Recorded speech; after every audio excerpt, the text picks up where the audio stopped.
All right, ETM Hotep, I should say, which is to say welcome and peace. And we're live. Make sure that everything is working and operating, which is yes, and it is. All right, good. So, ETM Hotep, welcome to the Seshu Netcher YouTube channel. This is your brother Wujao, Reni Wujao, Medew Maat. And I also have, I'm not alone. So I guess everyone can introduce.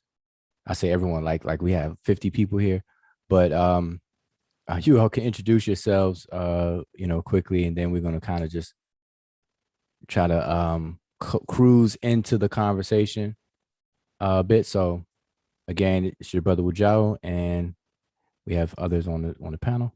Introduce yourselves. I'm Sanat Lisa Hotep.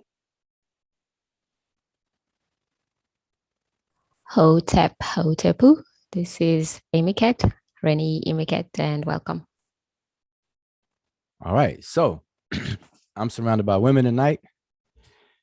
It's just me, so brothers gotta come on in and represent.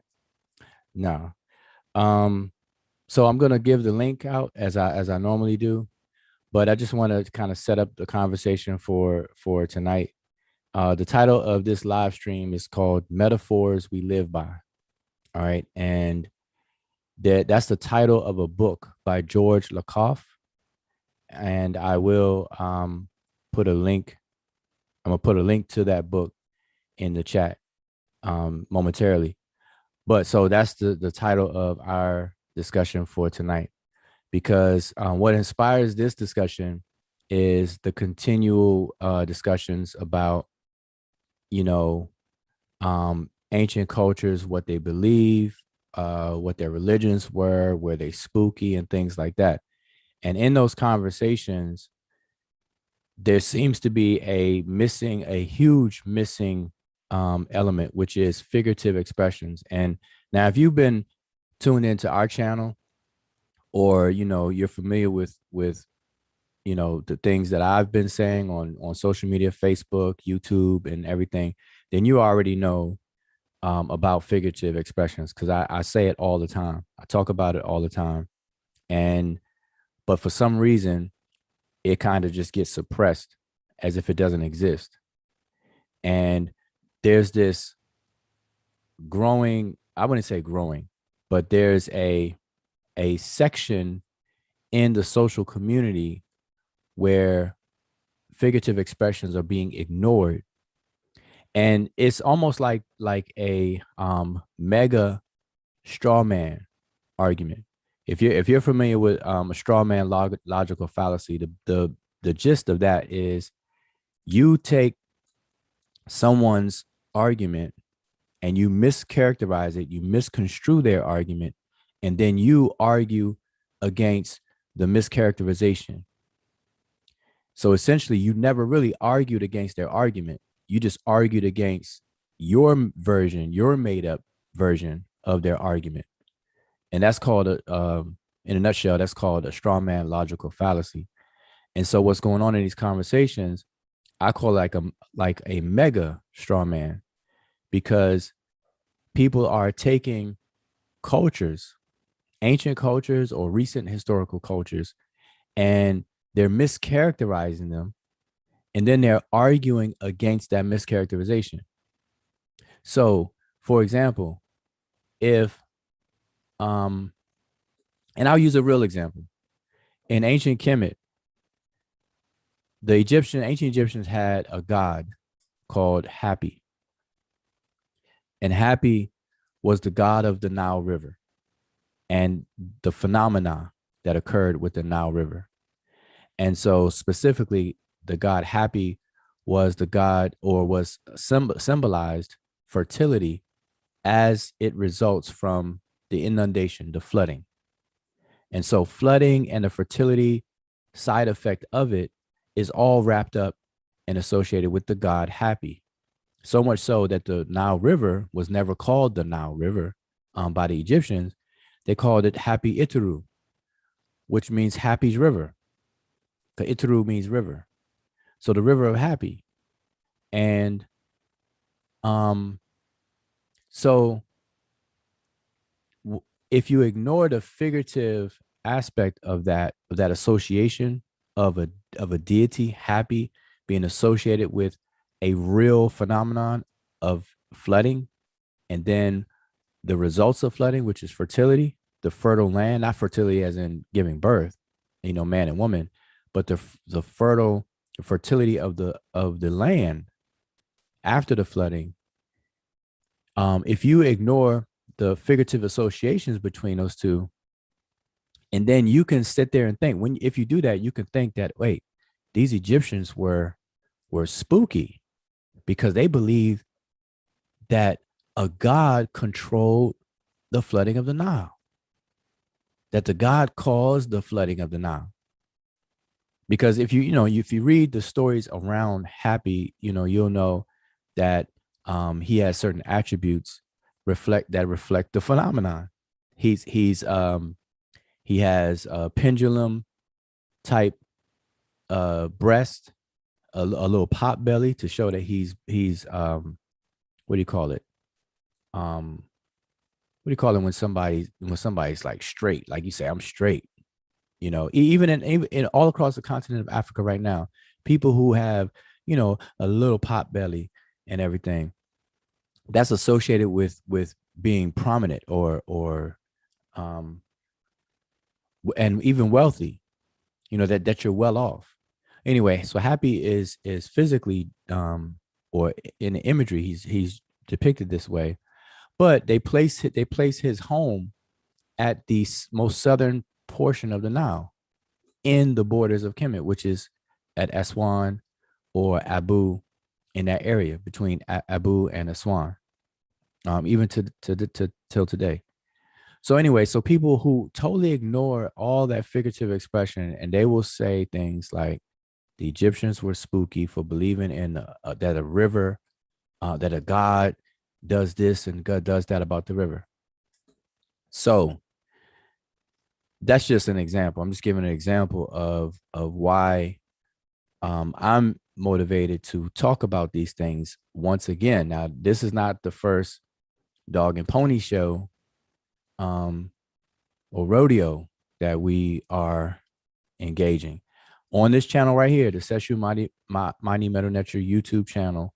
We have several videos where we dedicated shows to figurative expressions, literal versus figurative expressions, and so I went over one last night, and boy, last night, the first 30 minutes, if you check out our video from last night, I think you'll like it, and I think you'll have some takeaways. But I will I will give you a warning. After about an hour, you might as well just get your popcorn, get whatever snacks you got and whatnot, and just strap up, strap in, because you're gonna be in for a doozy. Last night I was told that there's no such thing as definitions of words. Words don't have definitions. I don't know. You just have to listen last night. And I won't be doing that again. Anytime somebody tells me that words don't have definitions or there's no such thing as a definitional word, I just have to cut it right there. I'm like, nope, I'm not going down that path. But yeah, it's a bit funny. So so anyway, check it out. Anyway, so peace to the chat, peace to Tiarka, Medjay, Mark Adams, Thurman, and who else do we have? That's it. Who I see in the chat. But peace. If you're watching, tuned in, give a shout out in the chat and everything. All right, so we're just gonna dive in. So again, the title of this show is Let me post the link. Sometimes I'm like, man, should I post the link so early? Because if I post the link too early, then boy, we might as well all become Elmer Fudd, because we're gonna be led down a rabbit hole and all around the world, you know. So You can post it, Ali. I think this time we will definitely try to do a good job of. I'll play security because we have to. I think yeah, that was a bit much. But when you post the link, I was looking into something real quick because you talked about happy, and you know, people pretend that they don't know what we're talking about, but the same people be listening to music. So I figured it would be a good idea to post to kind of look at some of the stuff that you talk about in the lyrics to the song "Happy" by Pharrell Williams, you know. And so they have like some examples of C miles. And that would be like when, you know, in the song where Pharrell says, clap along if you feel like a room without a roof. So that's like a C mile of just trying to express like, you know, like you're very, very, very happy. And then within the song too, he says something about, you know, bad news is talking this and that. Now, you know that bad news doesn't talk, but that's like a personification when you like, you know, you attach some qualities to like some non-animate, you know, objects and things of that nature. So that's a good example. So we know that bad news doesn't talk, but he talks about bad news talking this and that. And then on another part of the song, he talks about I'm a hot air balloon that can go to space. And that's a good example of a metaphor. Now we know that Pharrell Williams is not a hot air balloon, but he's just expressing like the level of happiness. So I thought that's a good example. But I mean, if you're like if you're into hip hop, you know, if you're a lyricist and MC, you know, those are the first things that you kind of learn, and you can go through, you know, all your favorite MCs, whether they're Nas, you know, Biggie, you know, they got all that stuff going on. And those are the kind of things that we love our artists for. Like a good MC is kind of like, you know, when we say they got bars, you know, it's not just the rhyme scheme. Most of that always comes down to, you know, how well they are able to express the most simple stuff, but painting a really good picture, you know, like with metaphors and symbols and all that kind of stuff. So this is nothing new. yeah, that's a good example. And I guarantee you, about 90% of the songs, you just randomly pick a song, just cover your eyes and just point to any song, you know, and you're gonna find some figurative expressions. But that's a good one. Happy. And see, here's the takeaway from that. Nobody would say that Pharrell Williams is spooky. Nobody. But for some reason, if the ancient Egyptians said that, they're spooky. Or the Yoruba speakers in Nigeria say something like that, they're spooky. The Akan in Ghana must be spooky if they say something like that. So I hope you all are seeing this. There's a double standard. There's a little bit of hypocrisy going on. There's a lot going on, and I'm saying a lot going on, and I'm saying the recent discussions that are floating around on social media. So I see them. A couple of them I try to chime in on, and you know, kind of be a voice of reasoning and bring some clarity. But you know, I understand that on some, like even here now, if there's 10 people on the panel, then in fairness, all 10 people should be able to, you know, have something to say and be allotted a bit of time to say what they're going to say. But that's a bit challenging when there's things to really get into the nitty gritty of, because but so if it's 10 people, that means, and I'm the 10th person, I have to wait 9 people before I can speak.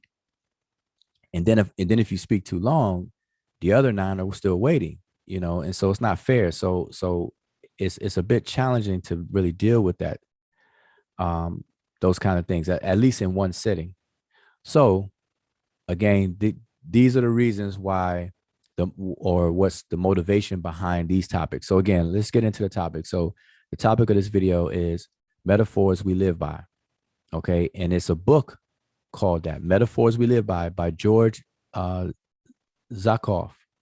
All right. So I encourage you all to get it. But by the way, I posted a link to this panel. So all of you all are invited to jump on the panel. Okay. So I'm just going to share a couple of things in the book. All right. So we have a couple of people that popped in. So if you want to introduce yourselves while I pull up this, share my screen. Good evening, family. This is Chris. Glad to be with you all tonight. Hey, you know what I'm going to say, boy. You forgot to say this is WKMT. KMT. FM. You can say WKF KMT FM. Gardner code Q3. Yeah, FM dial.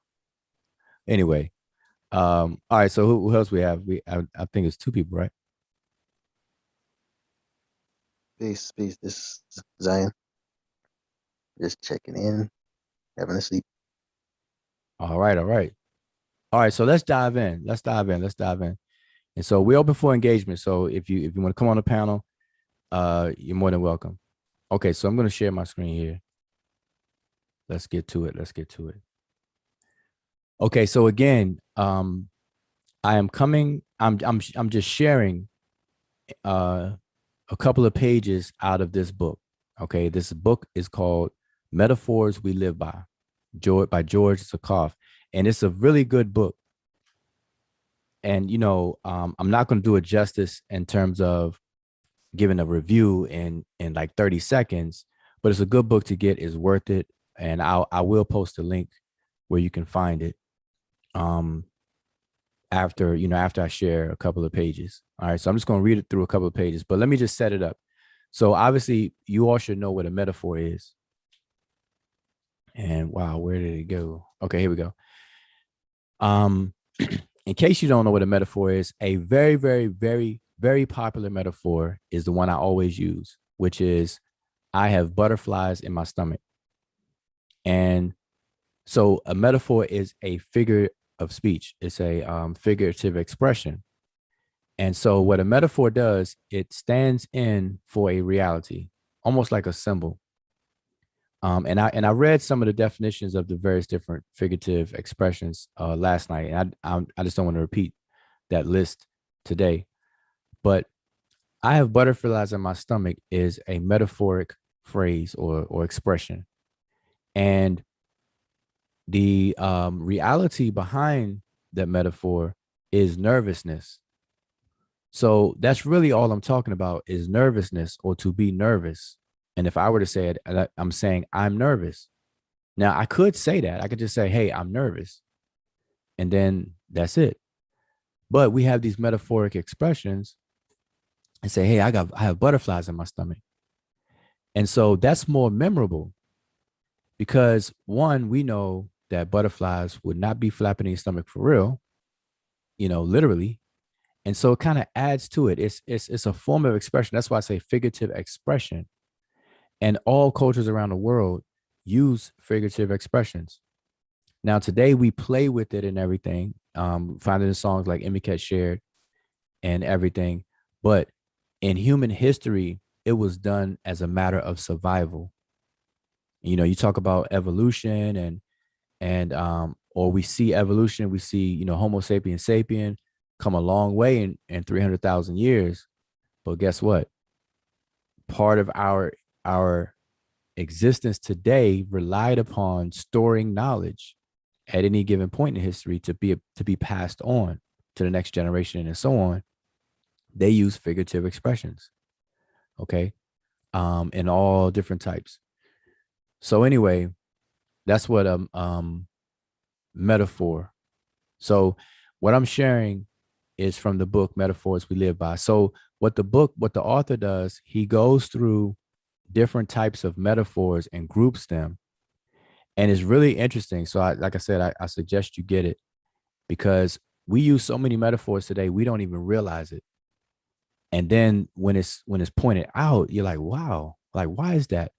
So anyway, I'm going to share some and hopefully you all will have that wow moment. All right. So first I got to make sure you all can see the screen. Can you all see the screen? Okay. Yeah. It's from edge to edge. All right. I just want to make sure I didn't cut anything off on the screen. Okay, so let's get into it. So in this particular chapter. This is chapter 3 of the book. The book is 160, maybe 170 pages long. So it's a good read. This is chapter 3. So, and I'm just going to read. It says metaphorical systematicity. Systematicity. Yeah, systematicity. Wow. Metaphorical systematicity, highlighting and hiding. So he's going to cover highlighting and hiding. So I'm just going to read. The very systematicity that allows us to comprehend one aspect of a concept in terms of another. For example, comprehending an aspect of arguing in terms of battle. And y'all notice that? We think of arguing as a form of fighting and battle. But anyway, we will necessarily hide other aspects of the concept. In allowing us to focus on one aspect of a concept, for example, the battling aspects of arguing, a metaphorical concept can keep us from focusing on other aspects of the concept that are inconsistent with that metaphor. For example, in the midst of a heated argument, when we are intent on attacking our opponent's position and defending our own, we may lose sight of the cooperative aspects of arguing. Someone who is arguing with you can be viewed as giving you his time, which is a valuable commodity, in an effort at a mutual understanding. So this whole aspect right here is ignored because we mentally or psychologically associate arguing with fighting. And when you're in an intense fight, you're not worried about where the cooperation is. You worry about defending and attacking. And that's what happens on these YouTube streets, where people don't even realize that they really agree with each other. But anyway, keep reading. But when we are preoccupied with the battle aspects, we often lose sight of the cooperative aspects. And that's what I just said. A far more subtle case of how a metaphorical concept can hide an aspect of our experience can be seen in what Michael Reddy has called the conduit metaphor. And that's an interesting concept there, the conduit metaphor. Reddy observes that our language about language is structured roughly by the following complex metaphor. Ideas or meanings are objects. And that is so true. We imagine ideas as objects. Linguistics expressions are containers. Communicating is sending.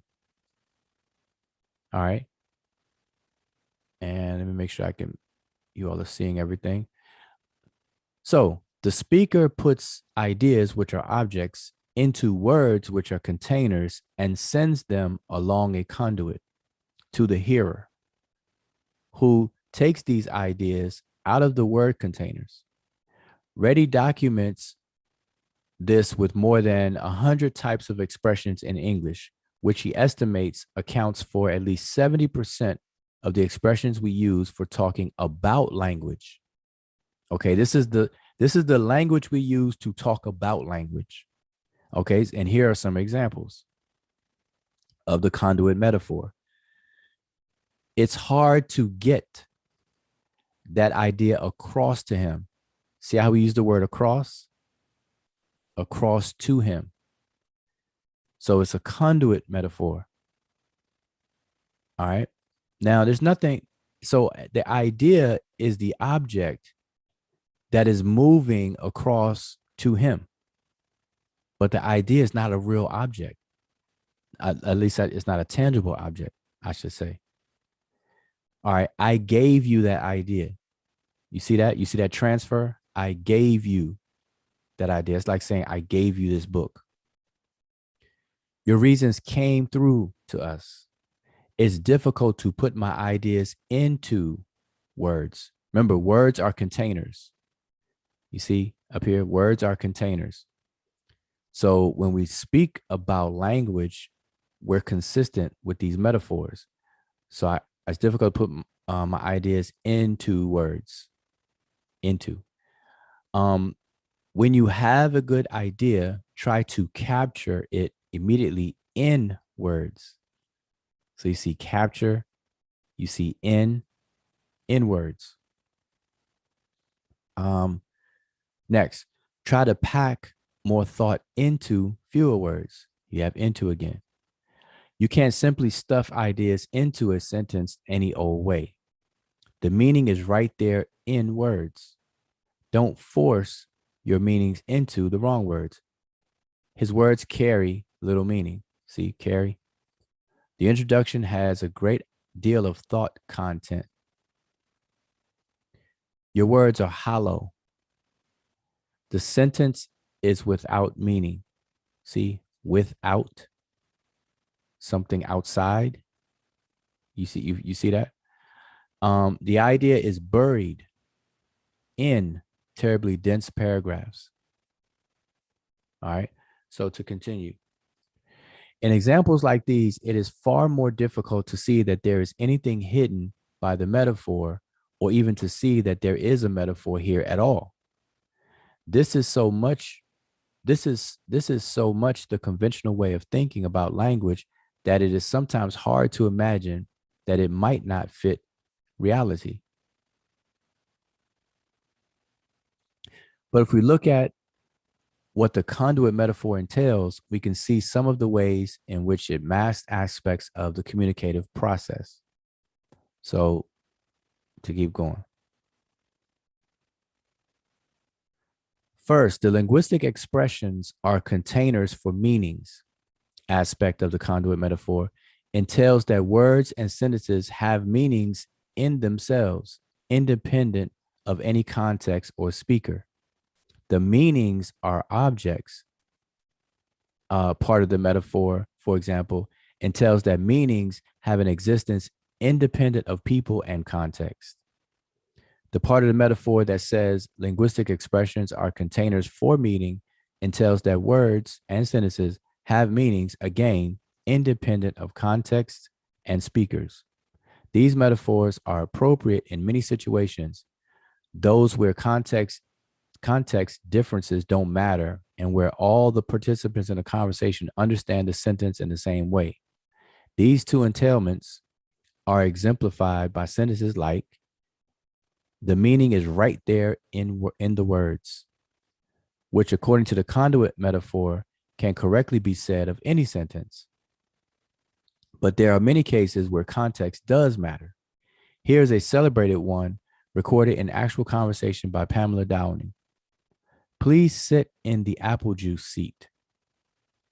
In isolation, this sentence has no meaning at all, since the expression apple juice seat is not a conventional way of referring to any kind of object. Like, what is an apple juice seat? But the sentence makes perfect sense in the context in which it was uttered. An overnight guest came down to breakfast. There were 4 place settings, 3 with orange juice and 1 with apple juice. It was clear what the apple juice seat was. And even the next morning, when there was no apple juice, it was still clear which seat was the apple juice seat. So now we know the apple juice seat is simply the one that had apple juice. We sit down for breakfast. In addition to sentences that have no meaning without context, there are cases where a single sentence will mean different things to different people. Consider this sentence. We need new alternative sources of energy. Now, this means something very different to the president of Mobile Oil from what it means to the president of Friends of the Earth. The meaning is not right there in the sentence, so it matters a lot who is saying or listening to the sentence and what his social and political attitudes are. The conduit metaphor does not fit cases where context is required to determine whether the sentence has any meaning at all, and if so, what meaning it has. These examples show that the metaphorical concepts we have looked at provide us with a partial understanding of what communication, argument, and time are, and that in doing this, they hide other aspects of these concepts. All right, so I'm gonna well, I'll keep going. Might as well read the rest of it.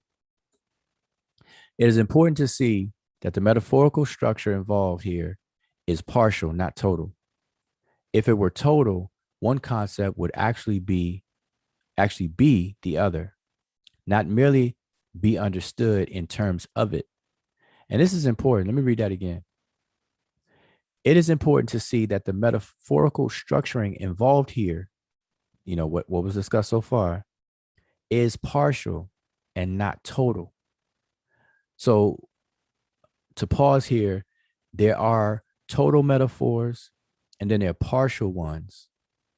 And then there's more where you have a metaphor, an extended metaphor, where the metaphor extends over multiple sentences. And again, the reason why I'm sharing this is to let you know these things happen right now in everyday life. And we take it for granted because it's just so common. And we don't intentionally need it or do it. But in ancient times, cultures all around the world, they use this stuff out of importance and for survival at different points in history. Okay. And so in literate cultures such as ancient Egypt or Kemet, we have to come to the table with this understanding. We're not going to pick up an ancient Egyptian text and not find a bunch of figurative expressions in it. So no one should pick up an Egyptian text and just read everything literally. Now, there's going to be partial metaphors, total metaphors, extended metaphors, and other forms of figurative expressions. And there's going to be literal expressions in Egyptian texts. So me having said that, that alone should tell you that ancient Egypt, any view or study of ancient Egypt, Kemet, cannot be microwave. You can't pretend that you know about Kemet if you don't take the time and study it, because you have to figure all this stuff out.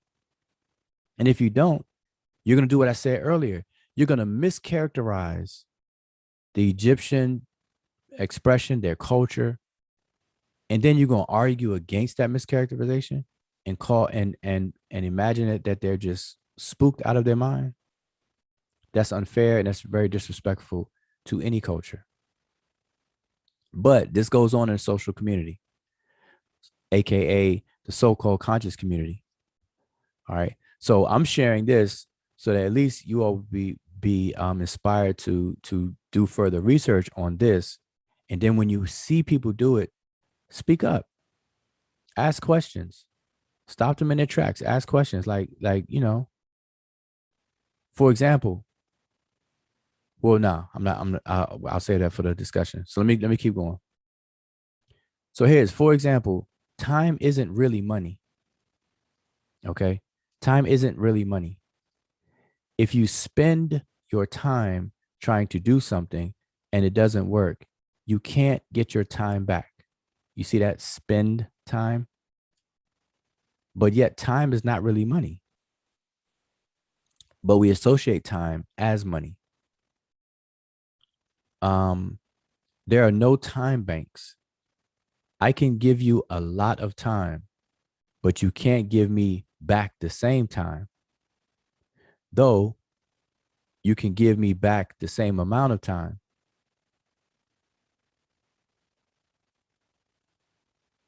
See, so we have amount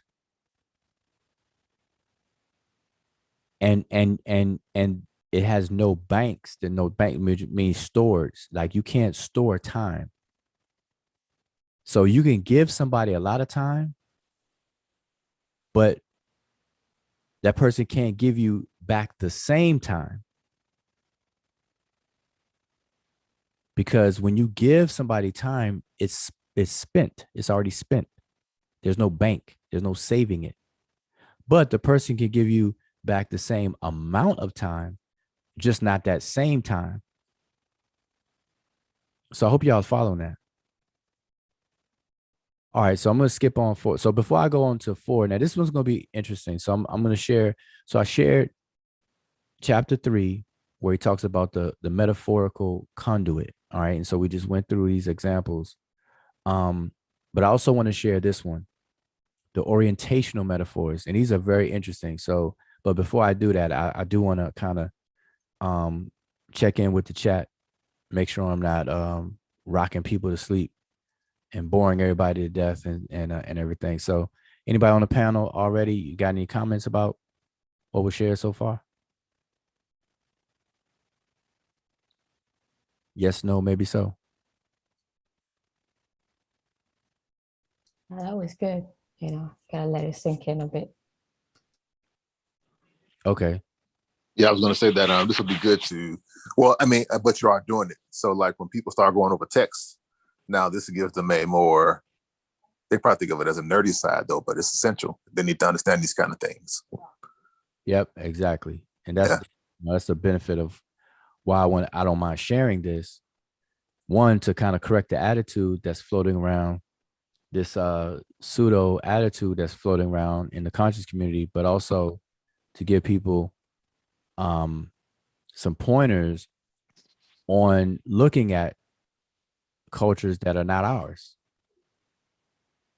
because we do it to this very day. The stuff that how we communicate is riddled with figurative expression today, but it's so normal and so common, we don't see it as that. Yeah. This would be the class that they would skip. They would have hieroglyphics 101, 102, 103, and then they would have this class, and people would skip this class. Yeah, this would be that elective that nobody takes.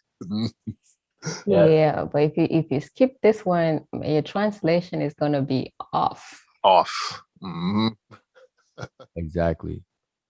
Uh-oh. Zane.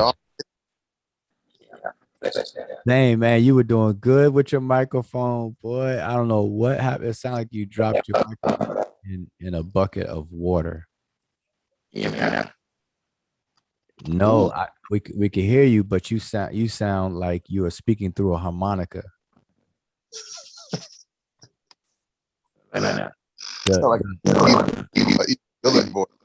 The deep end of the harmonica. You know how the bass part of the harmonica.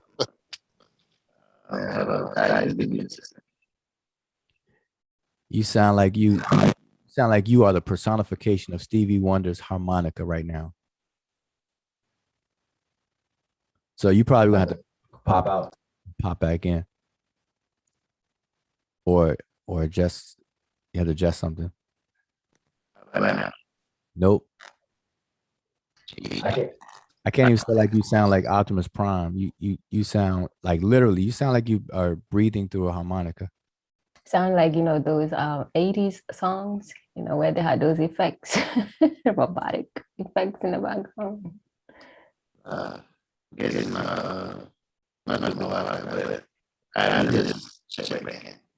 Okay, just leave and come right back. Yeah, just leave and come right back because something evidently. Hey, have him say, "I will destroy the universe." Yeah, say that real quick before you leave. See, yo, we're gonna sample that. I will destroy the universe. Seriously, watch you're gonna watch when you leave. You come back to the archive and listen to this. You're gonna see why we're saying. But yeah, leave and come right back. All right, so he's out. So yeah, so I'm gonna keep it moving. So remember, everybody in the chat, first of all, ETM Hotep, if you came late, shout out to everyone. I can't see the chat right this second, but the link is posted there. So if you want to get on the panel, you're more than welcome. Just come on and chime in, And so I'm going to continue. So I want to share. I just want to go over this portion. So I'm only going to share 2. I shared, chapter 3, and I'm going to do this one. All right. And then we can talk about it. Some more. All right. So we are into, okay. So this is chapter 4. And this is a section about the orientational metaphors. And these are very interesting. All right. So just reading. So far, we have examined what we call structural metaphors, cases where one concept is metaphorically structured in terms of another. But there's another kind of metaphorical concept, one that does not structure one concept in terms of another, but instead organizes a whole system of concepts with respect to one another.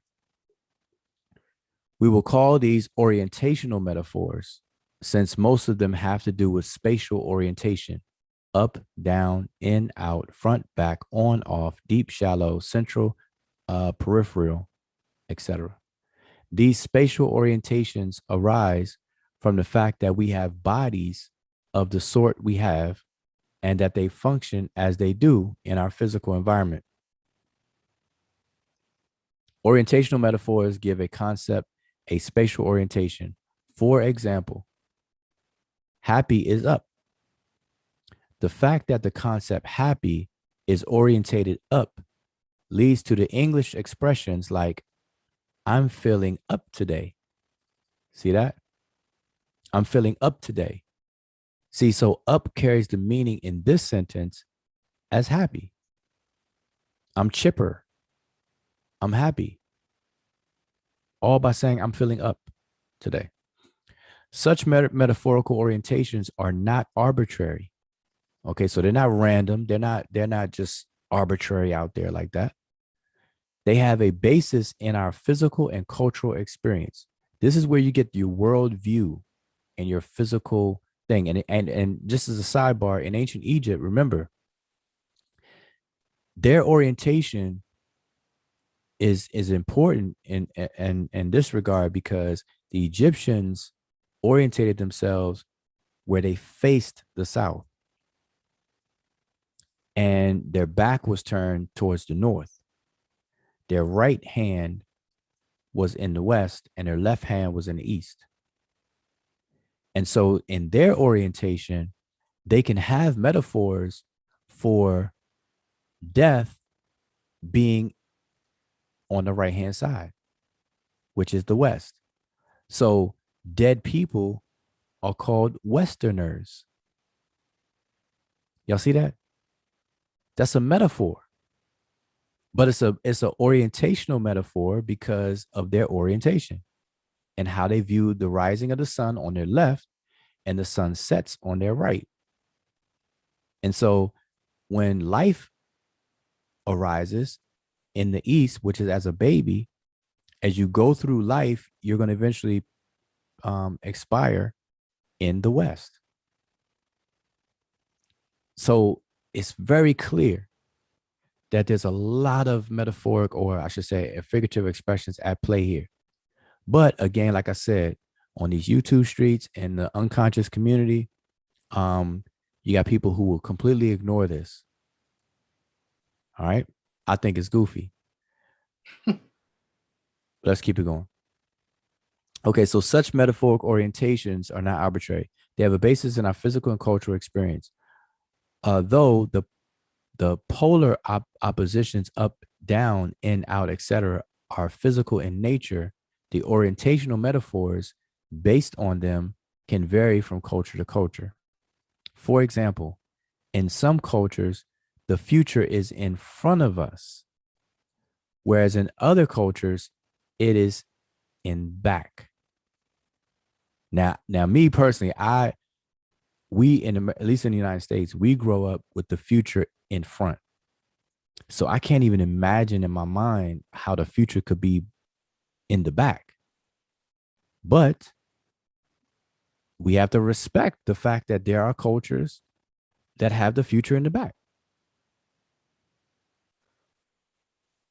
You know, and that's not hard for me now because, like years ago, I realized that there's cultures that don't even have, or not that they don't, but there are cultures that don't have the level of detail color terms that we have. Like there are cultures that see green as blue. They see blue as blue and green as blue. But they could tell the difference between what we call green and what we call blue, but they call both of those blue. So we have to learn how to expand and respect other worldviews, whether we understand it or even not even dislike it. We have to respect it. But anyway, we will be looking at up-down spatialization metaphors, which have been studied intensively by William Nagy back in 1974 as an illustration. In each case, we will give a brief hint about how each metaphorical concept might have arisen from our physical and cultural experience. These accounts are meant to be suggestive and plausible, not definitive. Okay, so keep that in mind. So let us start here. So happy is up, sad is down. Everybody agree with that on the panel? 2. Yep. All right, there we go, Zane. We can hear you now. Hear me clear now. Yep, we can hear you clear. Yep. Okay, so I just wanted to ask a question earlier, like for clarity, like it don't have to be a phrase to be a metaphor. It can just be one single word. No, not quite.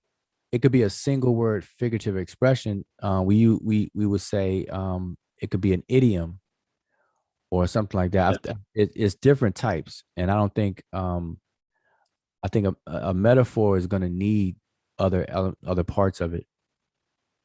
Yeah. You know, and it needs context. I mean, you know, it needs something else to go along with that. All right, so yeah. Like for example, if I say hot, if I just say one word hot, you know, it's ambiguous now. But if I say, man, those shoes are hot, now it gains a metaphorical value. You see what I'm saying? So it's hard to have a single word metaphor because it's gonna be too ambiguous. Yeah, it always have to have a object, right?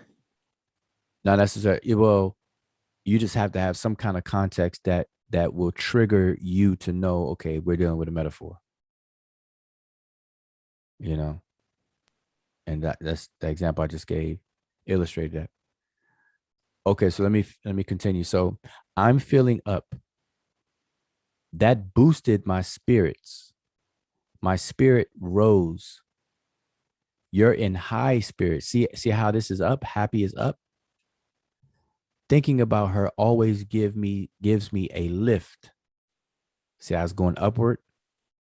Now let's switch over. I'm feeling down. I'm depressed. See, something depressed is downward. You know, the button was depressed. He's really low these days. I fell into depression. My spirits sank. Okay, so happy is up, sad is down. Now, here's the physical basis.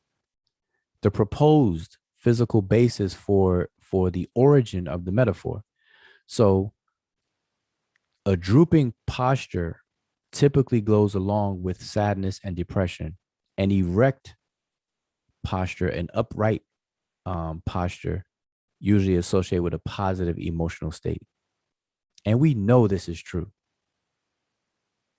People tend to have their shoulders rounded and looking down.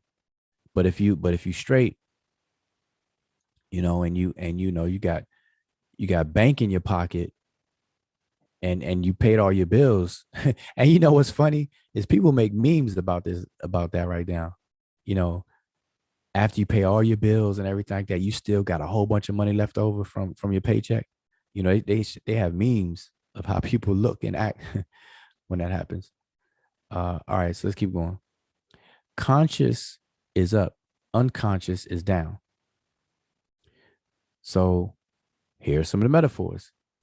Get up. See, and wake up. See, get up and wake up.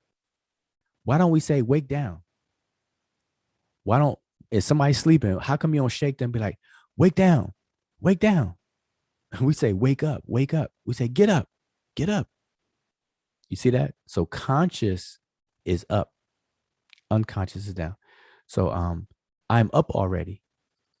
Now Every parent has heard this before. If you have a child, you have definitely heard this. You trying to wake your child up for school, and they're like, I'm up already. He rises early in the morning. Here's the word rise. He fell. Now we're going the other way now. He fell asleep. Nobody in their right mind is going to say, oh, he rose asleep. He rose asleep. No, he fell asleep. He dropped off to sleep. He's under hypnosis. See, under. Nobody will say he's over hypnosis. They will say he's under. He or she is under hypnosis. He sank into a coma. You see that? So anyway, the physical basis. Humans and most other mammals sleep laying down and stand up when they are awakened. It's just that simple. Back. All right. A couple more. I didn't realize there was so many on here. So I'm not going to read you all to death. I just want to share a couple of these. I just want to, drive the point home. So here are a couple more. Health and life are upward. Sickness and death are down. So here's some examples.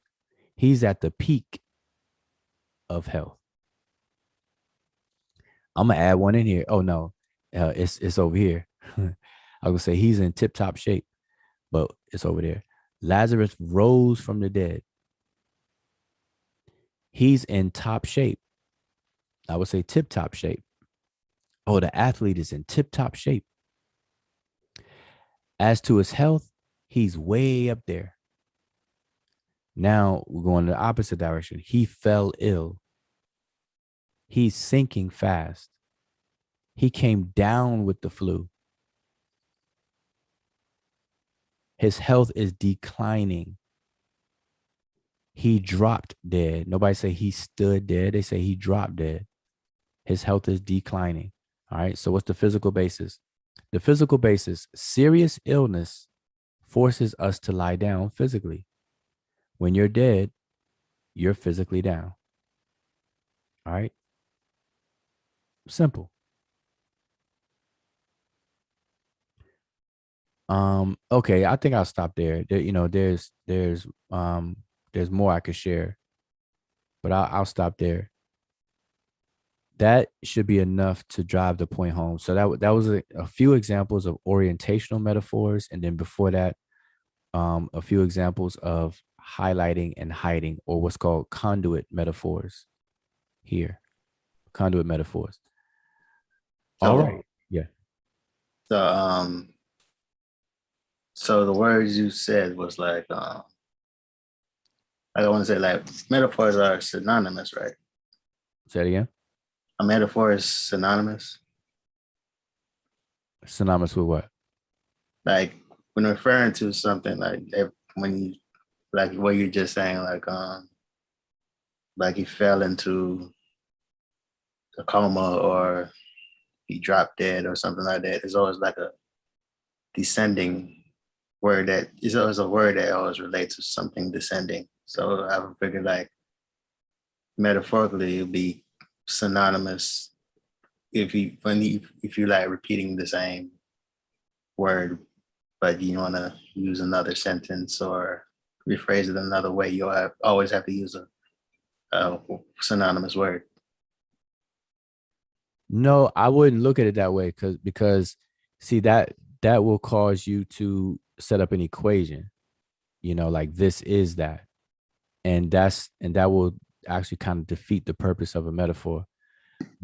A metaphor is more like where you take two essentially unalike things and you make them have a resemblance to create a new image based on two unalike things. Now there may be similarities between whatever those things are, and whatever similarities is implied and not directly stated.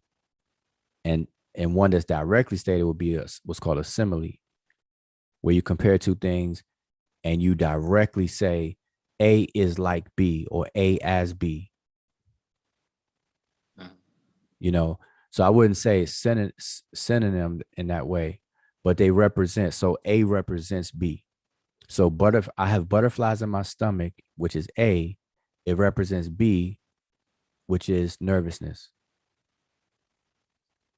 But nervousness and butterflies flying in somebody's stomach literally are not equal.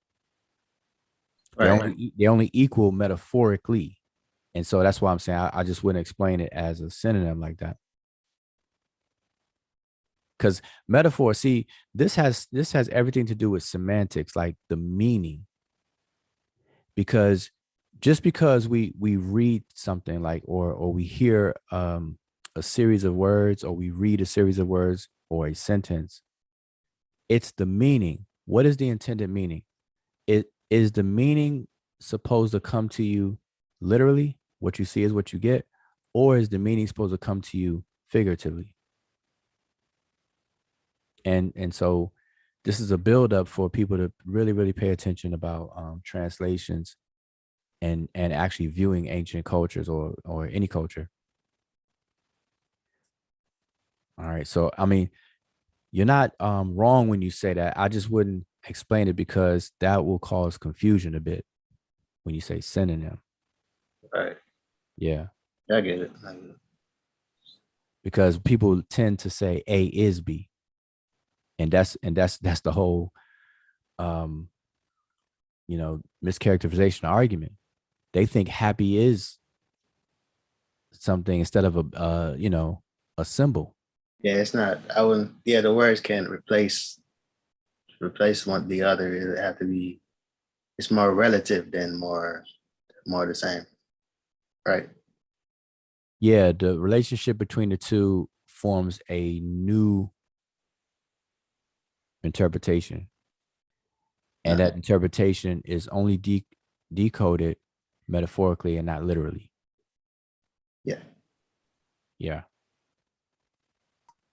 Maybe those people will be better off just sticking to reading manuals, because that's the one place where you don't want to use metaphors. You want to be as dry, direct as possible.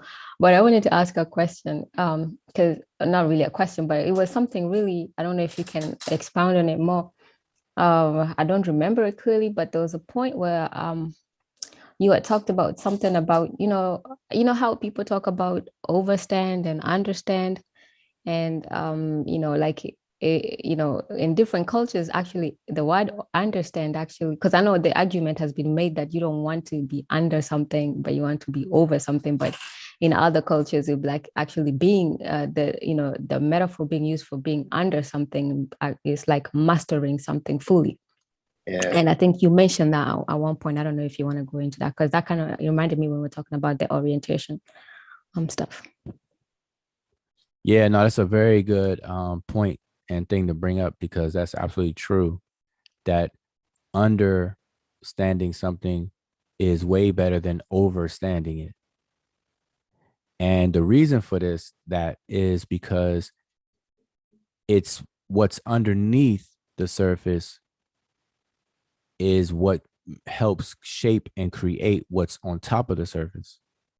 And so we look in nature around us, we notice that this what happens in nature, in the flora of nature, where plants are provided for by things we can't see. We see the plants and things on top of the surface, but the roots, where it receives all of its building blocks and nutrients and everything, is beneath, that we don't see, with trees, plants, and things like that. Yeah. The under would be the foundation. Say it again. I said the under would be the foundation. Yeah, if it wasn't for roots of a lot of plants, when the wind blows, that's a wrap. They're not going to survive. So that's one way of looking at it. And then another way of dealing with that is linguistically, all the components and things to make what linguistic what do you call it, realizations possible, takes place in in the emic level, which is beneath. So, and I'll give an example. Let's take the morpheme, and I know if people are not familiar with this, just bear with me. Let's take the morpheme plural, the concept of plurality. That concept exists underneath. And then what we see in English on the surface is an S or ES. So if I want to pluralize the word book, I would add an S. But if I want to pluralize the word dress, I have to add an ES. So we have books and dresses. Both of those words are now plural because of what's underneath, which is the morpheme plural. So even on the surface, you see two different things. In one, you see just an S, and the other one, you see an ES ending.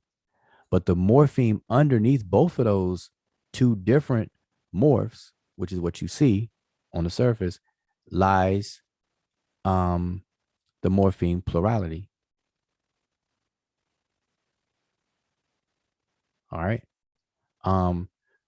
That's more of a linguistic analysis of that. That's we call that a morphemic analysis of those two words: book, books, dress, dresses. All right. So it's always better to understand, and even in a lot of cultures, but it's not true in every culture though. And we just said that. We said in some cultures the future is in the front, in some cultures the future is in the back. Just like the meaty part of everything is underneath for a lot of cultures. So when people say overstand, they may be coming from a culture where that's their orientation. But in my experience in the unconscious community, people would say it just to sound good or sound different. And it's really bad. Yeah, they understand too. Yeah, that's even It's like a know thyself type of rhetoric. right. Oh, I understand. I understand. I understand. So it's a spatial thing, spatial metaphor. But it doesn't mean anything if you say it and you really don't. If you like, if I say something,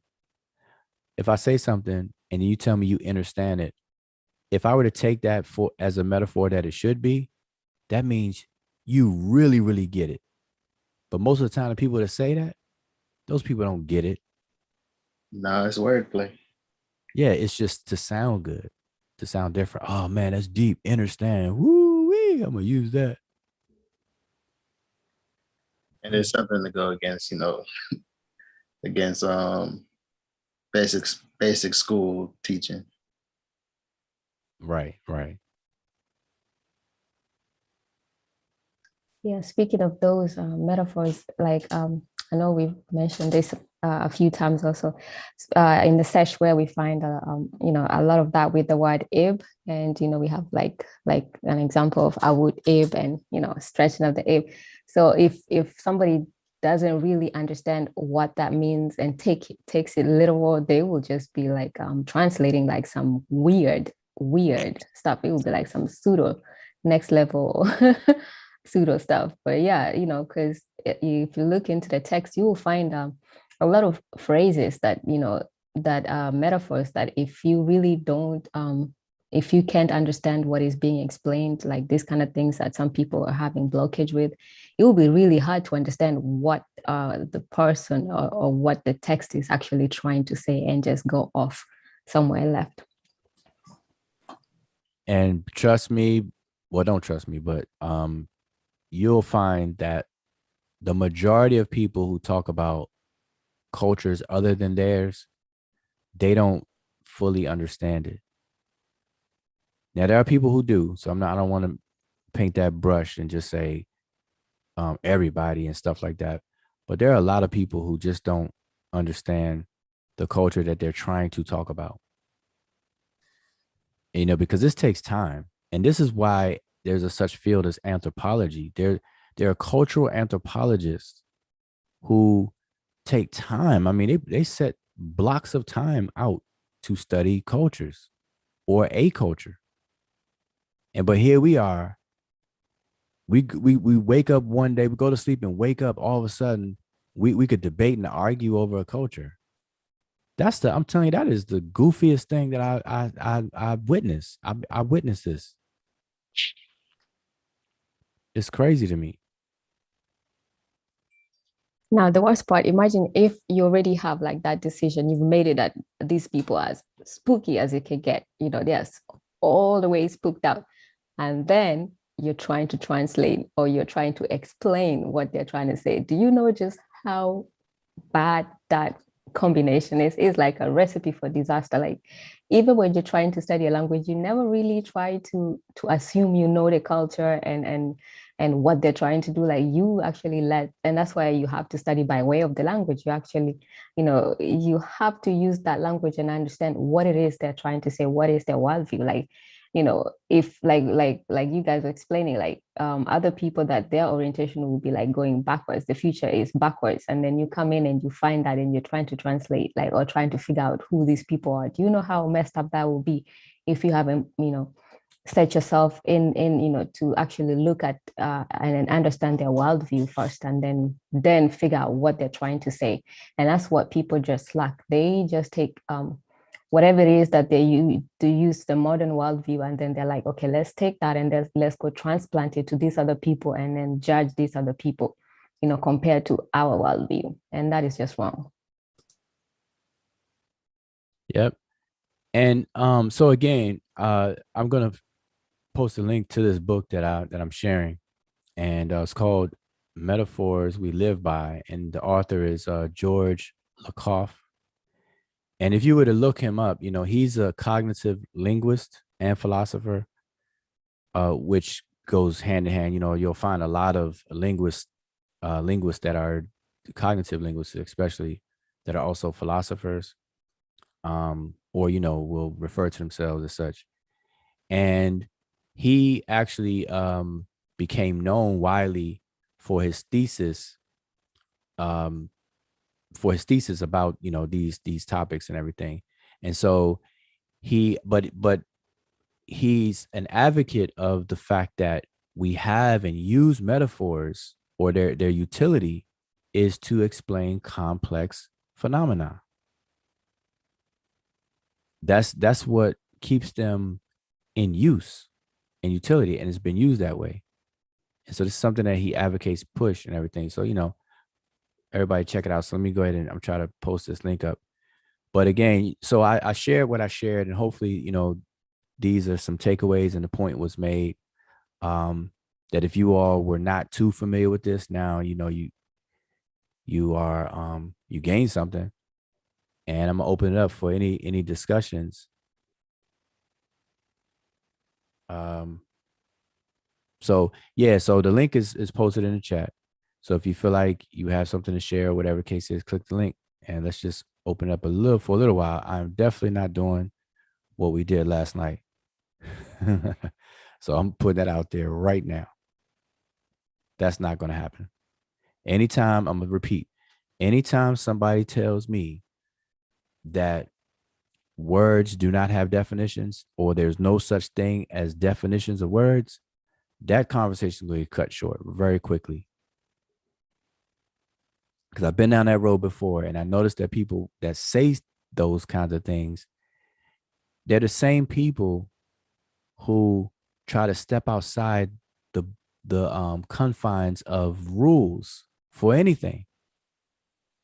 Because what they want to do, they want to have a safety hatch to win an argument, knowing good and well that they're wrong, but they want to be able to just slither out of things. I say, okay, well, let's define key terms to govern the conversation. Well, there's no such thing as definition. Okay, so what you're saying is that we shouldn't define things that we're going to talk about? I'll give you a description, not a definition. Yeah. All right, well, what's the definition of description? See how you tried to get me there. Ha ha ha. No, I give you a description of description. Yeah, that was weird, especially like because I don't know what was that with that conversation because it was like they were like you know, you don't trust language. Language has its limitations. And then why is there like there are words that have the same words that are used to describe other words and they're like synonyms and so and it's like people are suspicious of a language and the language is out to get them and it's like that when you get to that level where you speak but you don't understand and you don't trust your form of communication, then you can't communicate. Yeah, because it's like right then it's like they're setting themselves up for whatever they say to be meaningless if it don't have no definition. Right. All right. So let me share something now. To kind of code it over a bit. So all this talk about figurative expressions, figurative languages. All right. Get my cursor over here. Where we at? All the way over here. Okay. So everybody should be familiar with the Dogons of Mali and Burkina Faso and that whole area. So people are familiar with the Dogons because of the hype around them with these nomos who are said to be aliens, extraterrestrials. Some people believe that. Some people believe they had some kind of special powers or knowledge to be able to talk about Sirius B, A, B, C, D, E, F, G, and so on and so forth. But I want to share this portion of what's coming out of Le Renard Pale, which is the Pale Fox. There's a book called The Pale Fox, which documents the Dogons by Marcel Graul and Germaine Tierlin.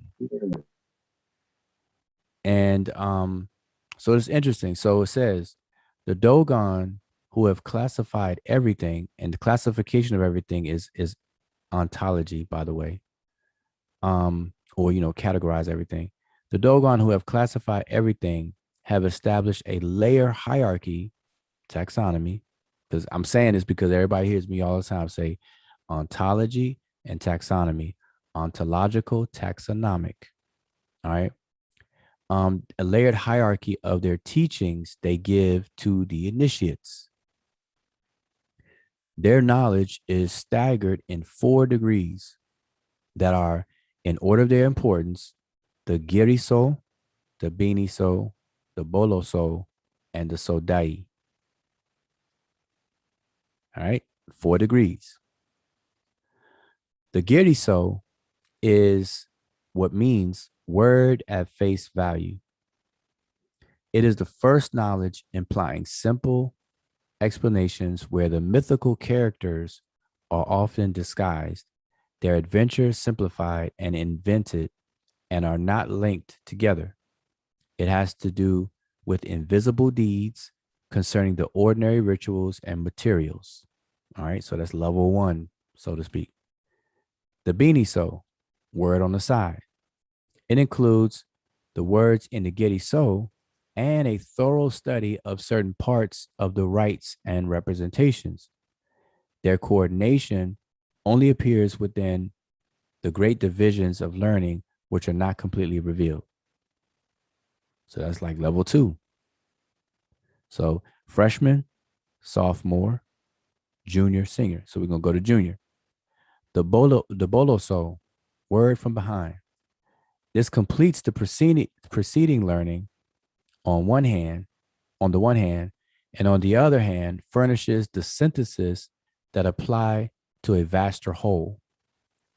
However, this stage does not yet include instruction in the truly secret parts of the initiation. So that's the 3rd level or junior. Now we're going to get to the senior. The Sodai or Dei, which is the clear word, it concerns the edifice of knowledge in its ordered complexity.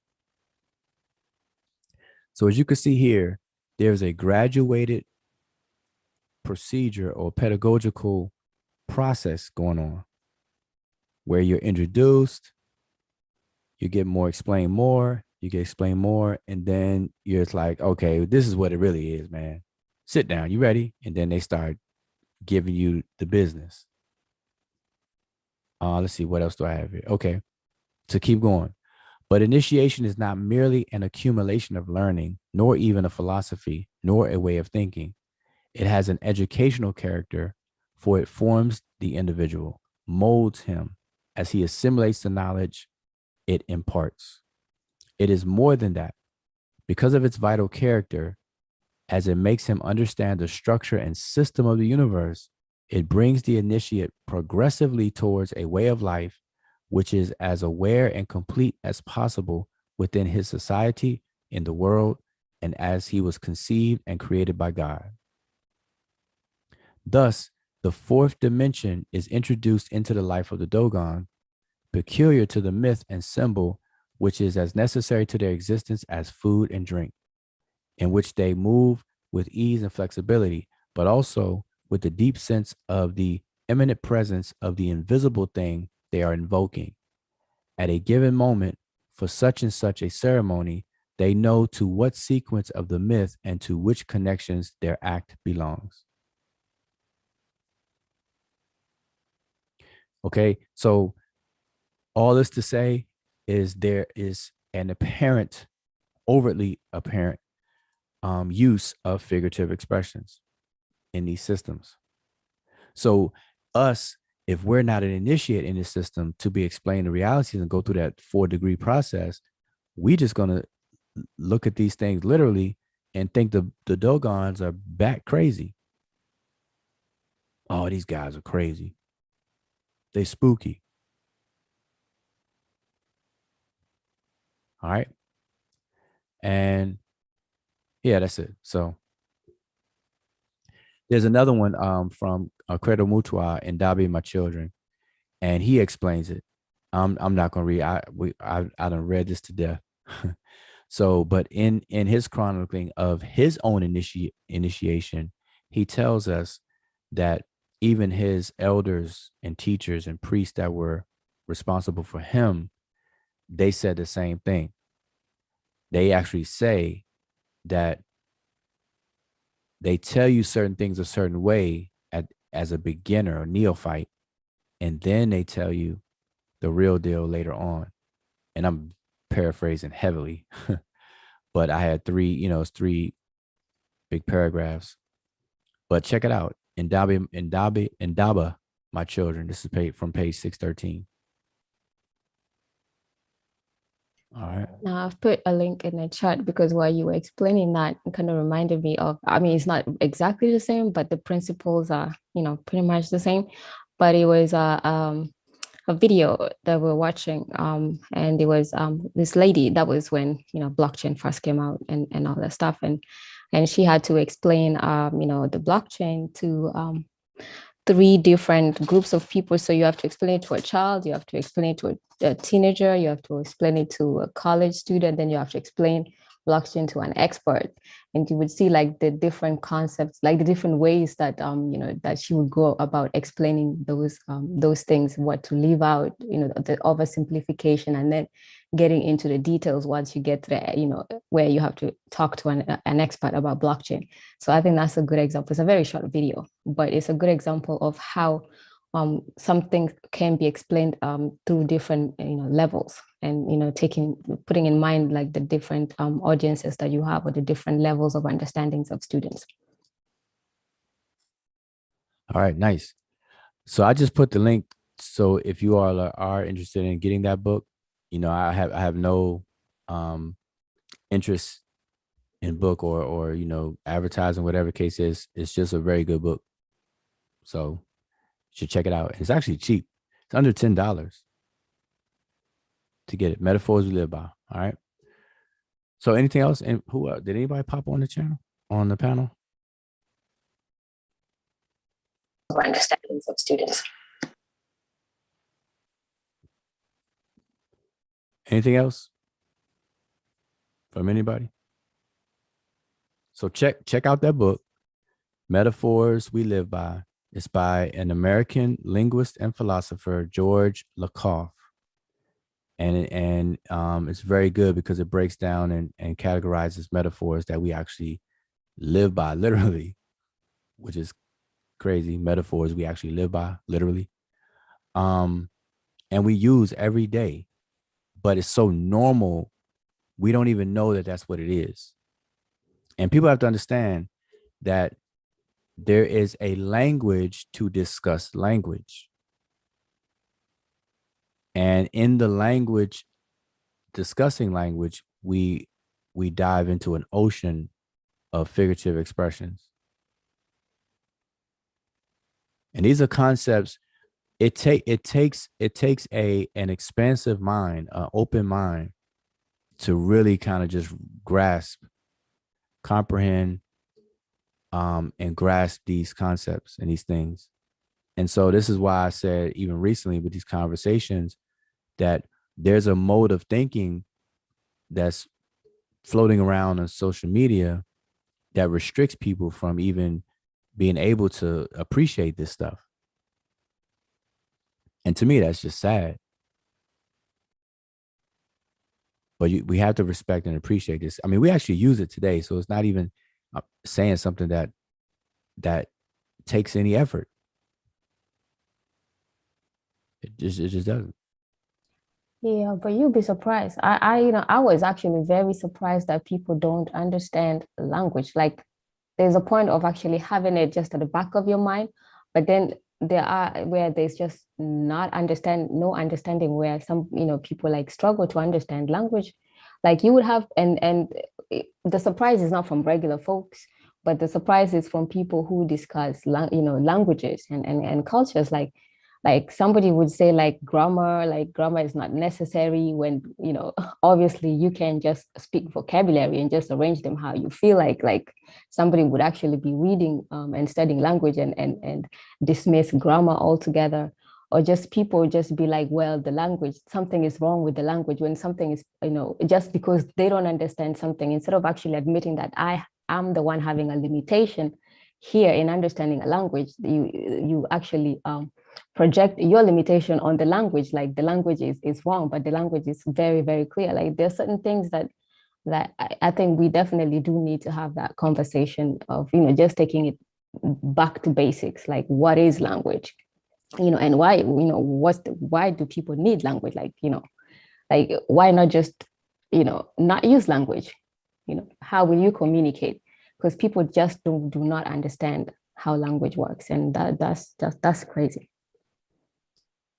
Well, but to I guess to kind of take up for people like that. Not everybody's, I get it, a lot of it. I mean, I get it, because a lot of people don't have the time to actually study these things. And I'm fine with that. I think everybody's pretty much fine with that. The problem I have is when people who fit that, all of a sudden, they don't have time to put in the work to study the stuff, but they have time to argue about it. And I think that's because has already become a new norm, and that has to stop. People will argue about things that they have not put in that work. It's just surface stuff that they learn bits and pieces here and there, and then they try to argue. And we have to stop that. We have to stop that. We have to be comfortable. There needs to be a movement where people are comfortable by saying, I do not know. That's like the hardest sentence for people to utter. I don't know. And be okay with that. That's not a bad word. That's not an evil thing. We should be able to say, I don't know. If we don't know, just say, I don't know. We don't have to know everything. And actually that should be inspiration. And I'm telling you, a true scientist is a person who can readily admit they don't know, because science, the actually performance of science by someone is because they don't know, because you're seeking knowledge. Yeah, like Say it again. So I like saying I don't know because I can get something out of it. You know. Yeah, exactly. That's what I'm saying. Everything starts with not knowing. Then you pursue knowledge. Because think about it. If you already knew something, then there's no need to pursue. It's only because you don't know that you pursue. And then you have to have a set of tools that allow you to know when when you have arrived. Because knowledge is a journey. And so it has a destination.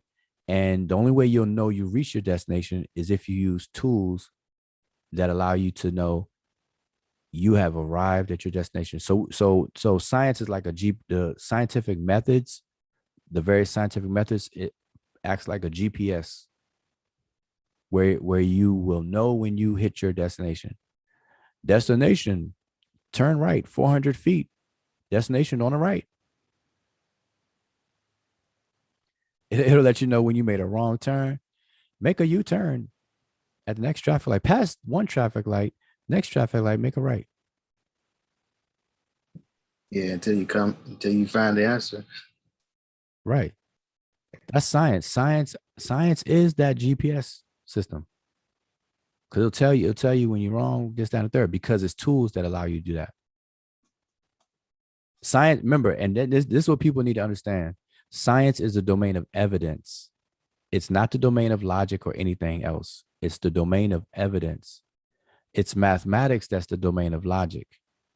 And those two domains, evidence and logic, marry together. And that forms a very well structured way to know. How do you know when you know? And do you know enough to know that you don't know?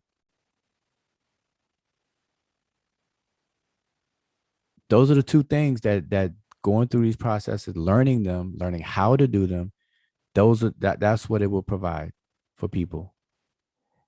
And a lot of people don't have that in them because they haven't taken time to study or to execute these things. You know, there's a way to know. And that's it. So what else? What else we got? Because I don't want to be too long. So it's already 11:30, and I don't, was anybody ask questions in the chat? So I see June said, yeah, I read it a few years ago, and it tripped me out, but it helps with understanding the sesh because a lot of it we take for granted. Yep. Yeah, I know June. June knows that book forward and backwards. So listen, if y'all have any questions about metaphors we live by, hit up the brother June.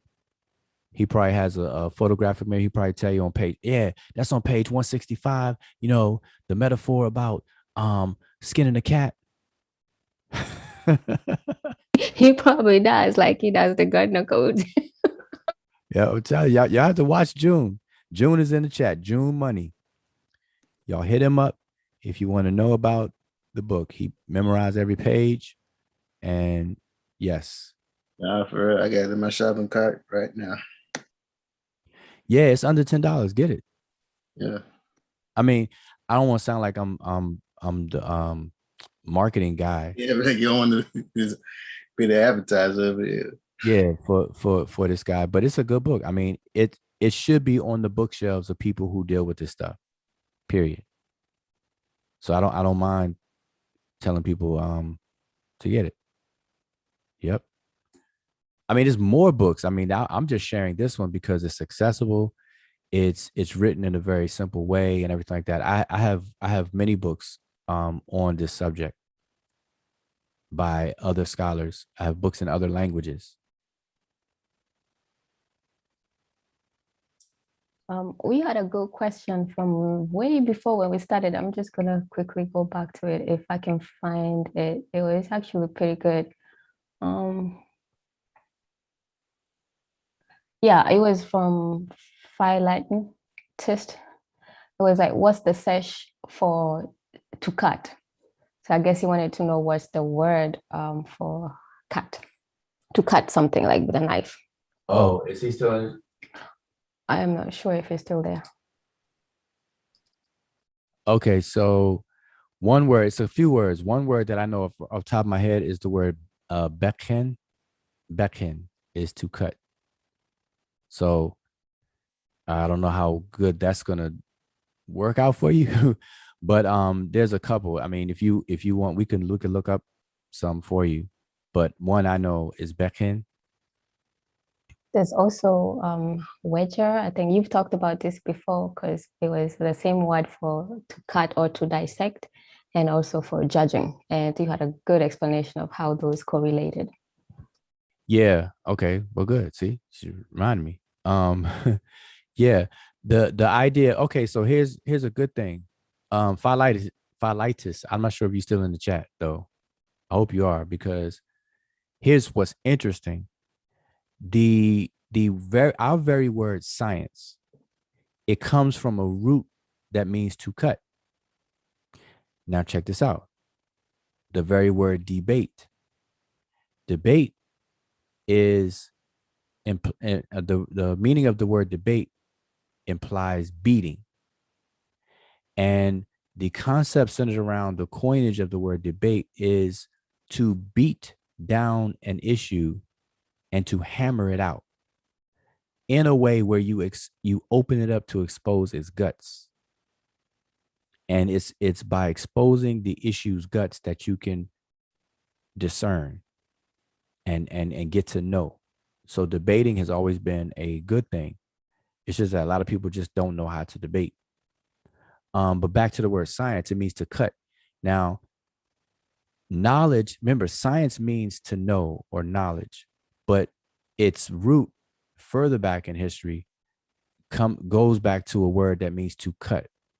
And so the idea behind that is the phenomena we call differentiation, to cut something, to separate one piece from another piece. And so the ability to discern is knowledge. You can't know a thing. So here's another example. If you walk into a forest or the bushes and there's an insect that is fully camouflaged, you will not know it's there. Now listen to what I said.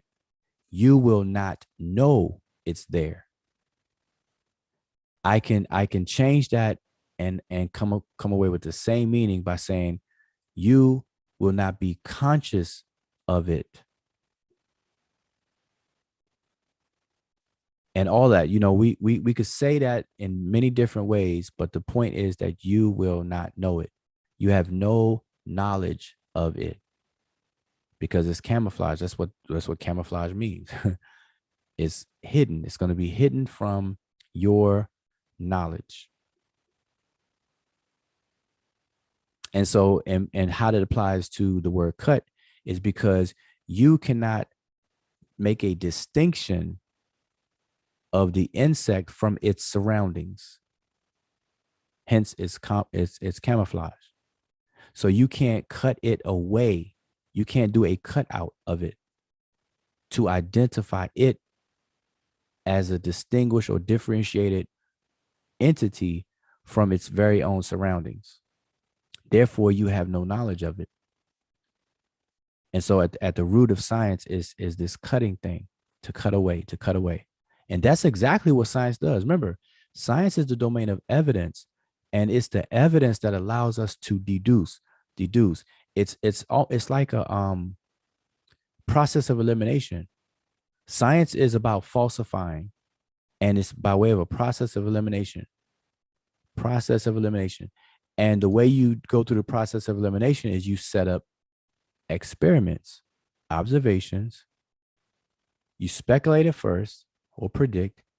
You try it, which is experiment. You test it. To try is to test something. And then the results will allow you to cut away. And what you're cutting away is what? Error, chance, speculation, guesses, and all this other kind of stuff. You're chipping away to get to the meat of it. the nitty-gritty. And we call that reality. So science is in the pursuit of reality. And that's where you go. The Egyptian word for know is requi, which means I know. And that implies you know only after going through a process. The word rek by itself is really a word that means learn. And once you have learned, you are now in a state of knowing. And that's the word requi.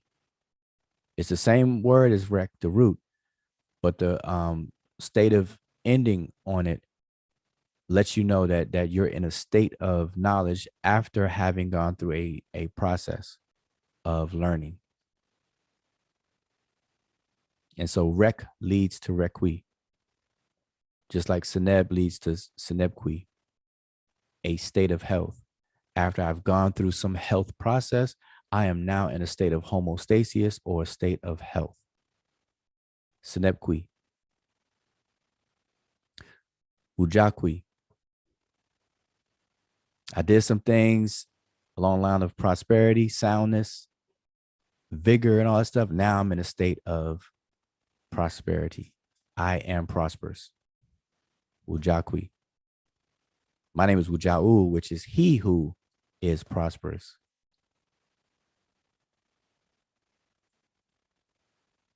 All right. So anyway, Bro. what does tiarka mean?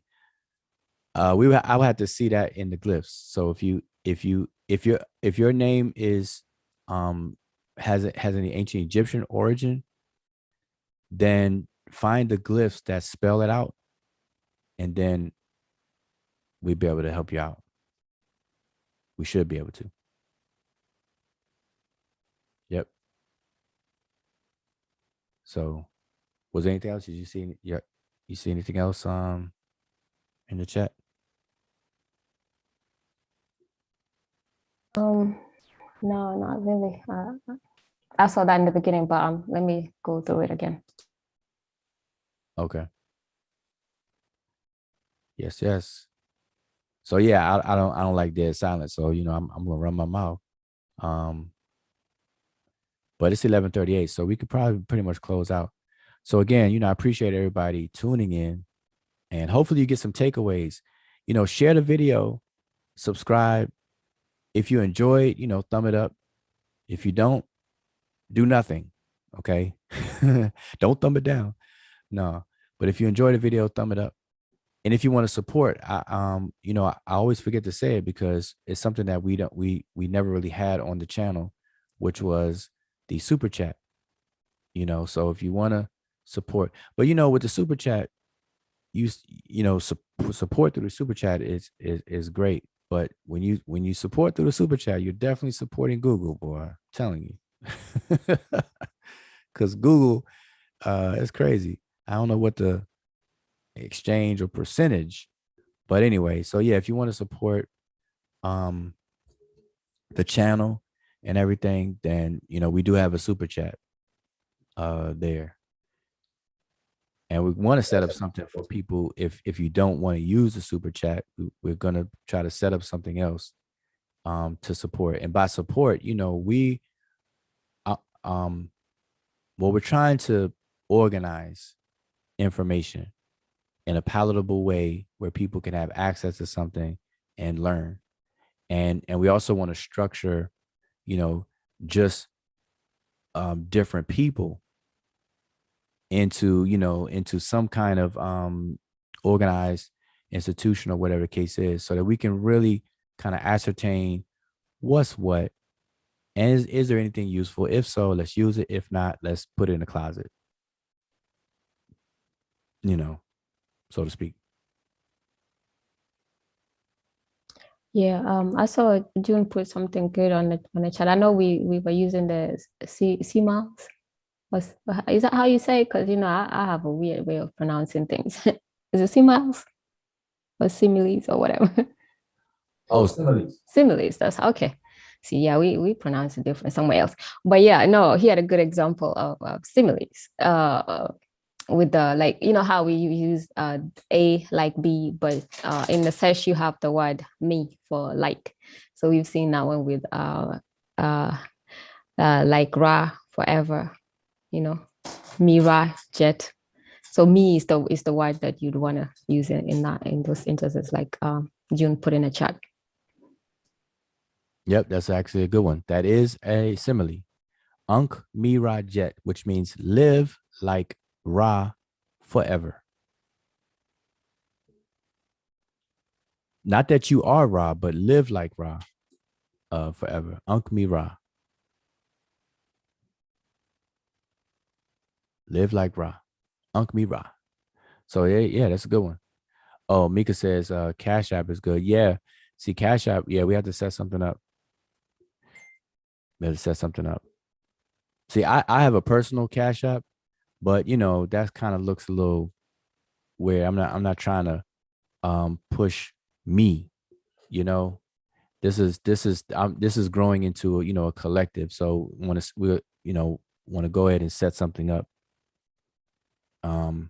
You know, now unless somebody wanted to be generous and donate, you know, and we don't have something set up just yet, then hey, in the meantime, I won't turn anything down. No.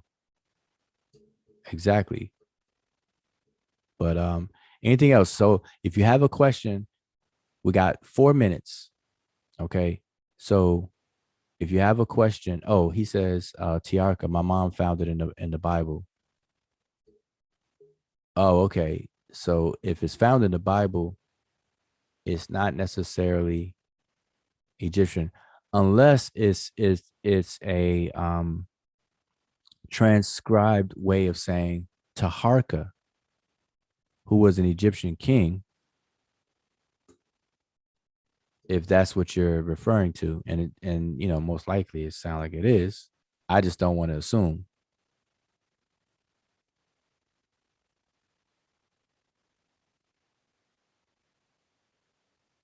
You know, so Taharka is probably the likely candidate for your name. Taharka.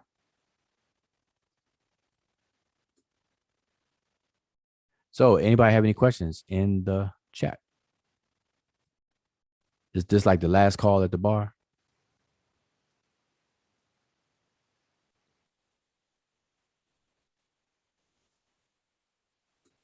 No, I think everybody understood. No atheist, I guess. Mm. Mm.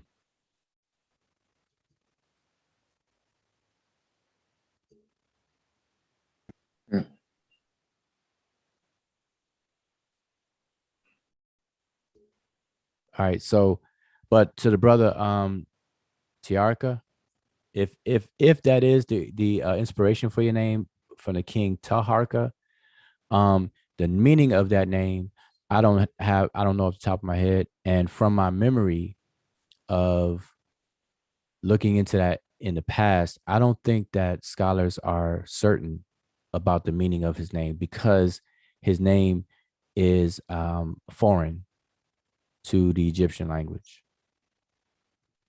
All right. So, you know, just to let you know, so I don't know if that helps you out at all. But one, I don't remember off the top of my head, but from if my memory serves me correctly, I do not think that the scholars or the research has yielded a meaning for that name. And I'm not going to sit here and make something up. Now, if I was pseudo, I'll probably break it down to you. Tiharka. But I see the T is really the Ta, that's the land. And then the Har is really Heru. So Heru landed on the land because the Ka means the mountain. So he's at the top of the mountains. And you know how the falcon swoop down and it's a bird of prey and it comes up, swoops up. And that's what it did. Boy, brother, you are a very powerful brother. You are like the falcon. You got a bird's eye view on everything. And you can swoop down and take care of everything. See, somebody could get really, really pseudo. Eagle eye. So no, I don't do that. Can't speak for everybody else, but I don't do that. So I would say I do not know. I do not know the meaning of the name. And I don't think that there's evidence that that helps us out with that name. So I'm not going to make anything up. But I do know that Taharka, he was from Kash, or what's known as Kush. And so he did rule Kemet, as well as others in that same vein, Pianki and Taharka. Those are popular names you may hear. So would this be like a foreign name, like, you know, because I know with foreign names, they always kind of, I mean, the names themselves, most of the time, like we've seen on the stalis, especially with the offering formulas, are always kind of hard to translate. But the foreign names are kind, you know, obviously, in most of them are written more of a spelling out as opposed to with a meaning behind it. Like, yeah, with Cleopatra and things like that. So maybe that would be one of those cases, perhaps. Yeah, there are foreign there are hints in the writing system that allows us to at least come to that conclusion. Not an answer, but a conclusion that's foreign, because in Taharka's name is the lion glyph. There's a lion glyph there, and it's used for in foreign names, a lot of foreign names. It's used for the R in his name, Taharka. Yep. So it doesn't look like we have any more questions. So Speaking of names, they had any names for like is that Egyptian names for fruits? Kind of, yeah, to give us kind of a clue of, you know, the habitat. Yeah, definitely. Man, they had names for fruits. I don't know any top of my head, except for your basic fruit categories like grapes. Yeah, grapes, apples, or something. Like whatever they had. Yeah, there's a list. And it'll probably take me a minute to pull it up.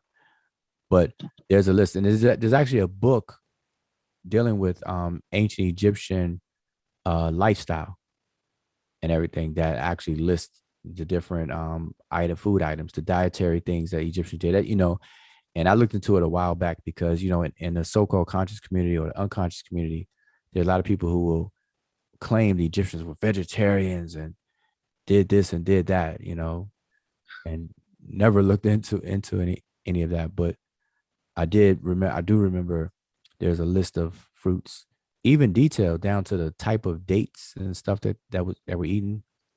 I just don't know off the top of my head, but it's knowable. I can get it to you.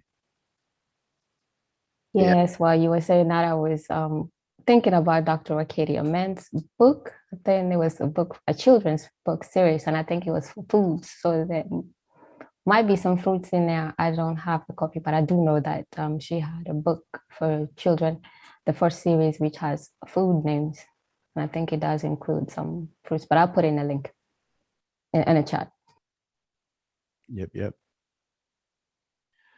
All right. So having said all of that good stuff, I don't see any more comments or questions in the chat. So I'm going to go ahead and close out. So I really appreciate everybody tuned in. Does anybody have any closing on the panel? Anybody have anything, closing words?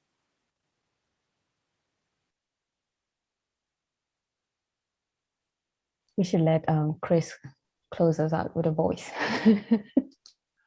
Oh, Chris about to spin up some hey,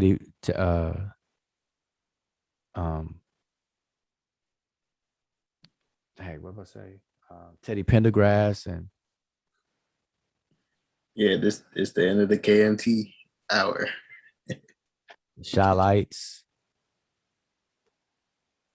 Yeah, we're gonna come back. We're gonna have an intro. You know, when we used to do our shows, we had a good intro. We're gonna switch it up a bit. Gonna come up with an intro. But yeah. Robert Rand is in the building. Niwa Sarah. See, people coming now. That's what happens all the time. See, when I try to close down, then people come in the chat and ask good questions or something, ask something that will cause a whole nother hour conversation. But I'm not doing that tonight, though. I'm telling y'all that we were on 6 hours last night, I think 5 hours. So nope, not happening. It is not happening. Not tonight. Anybody else? I see we got New Heru in the building.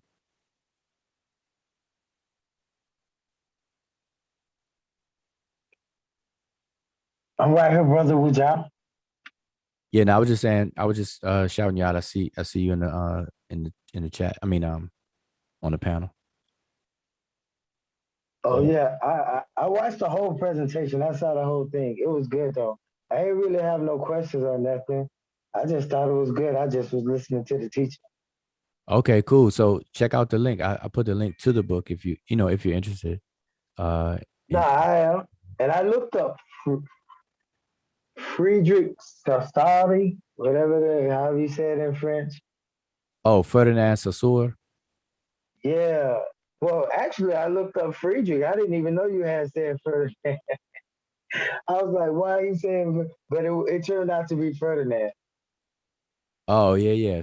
Ferdinand de Saussure. Yeah, he's a very famous and revered linguist who actually shaped the linguistic field that we have today. Noam Yeah. Chomsky is a more later pioneer, more recent. He's still around. Chomsky is still alive. Yeah. What's interesting about Chomsky, though, I mean, I said Saussure, and I want everybody to check him out. But Okay. Chomsky, he's also an activist. And if you're not familiar with him, just look him up on YouTube just to see some of the things he talks about, and you can see that he uses his skill and knowledge in linguistics to inform him about social things like politics and stuff. He's like on the activist side as well. It's interesting. It's just interesting to see that. You know. I like some of his older work. Well, that's because it's more just about the linguistics and stuff like that. But I do like his older work though. His older videos. Yeah. But George Lakoff is what I was sharing today. That he's the one that deals with metaphors. His thesis, which got him into the field, and then his books after that. I just shared this one book, Metaphors We Live By, and it's pretty good. But all right, y'all, it is approaching 12 o'clock, midnight, the midnight hour, at least on the East Coast. And so I'm gonna say, hey, you all, please be safe out there. I'm monitoring the information about the pandemic, the virus, vaccine, all the stats and everything like that. And we're repeating things that took place last year in terms of the rises in cases. Now, fortunately, because I don't want to sound like it's all doom and gloom or anything like that, but fortunately, the death rate is not matching like it did, last year, this time last year, or whatever the case is, where when cases go up, the death rate goes up, in relation to it a bit. This time, the cases are going up, but the deaths are not in that same kind of relationship as we've seen before. And that really has a lot to do with the level of protection that people in the country have now. Oh, about 50% of the US population is fully vaccinated. And we can just tell the effects of that just by looking at the numbers, all the stats, the various different stats, and demographics and from state to state and so on and so forth. It's just very interesting. So you all be careful out there, make informed decisions. I don't try to shame anybody one way or the other, you know. Um, I talk to people on both extremes. I talk to people who sound so ridiculous and on both sides.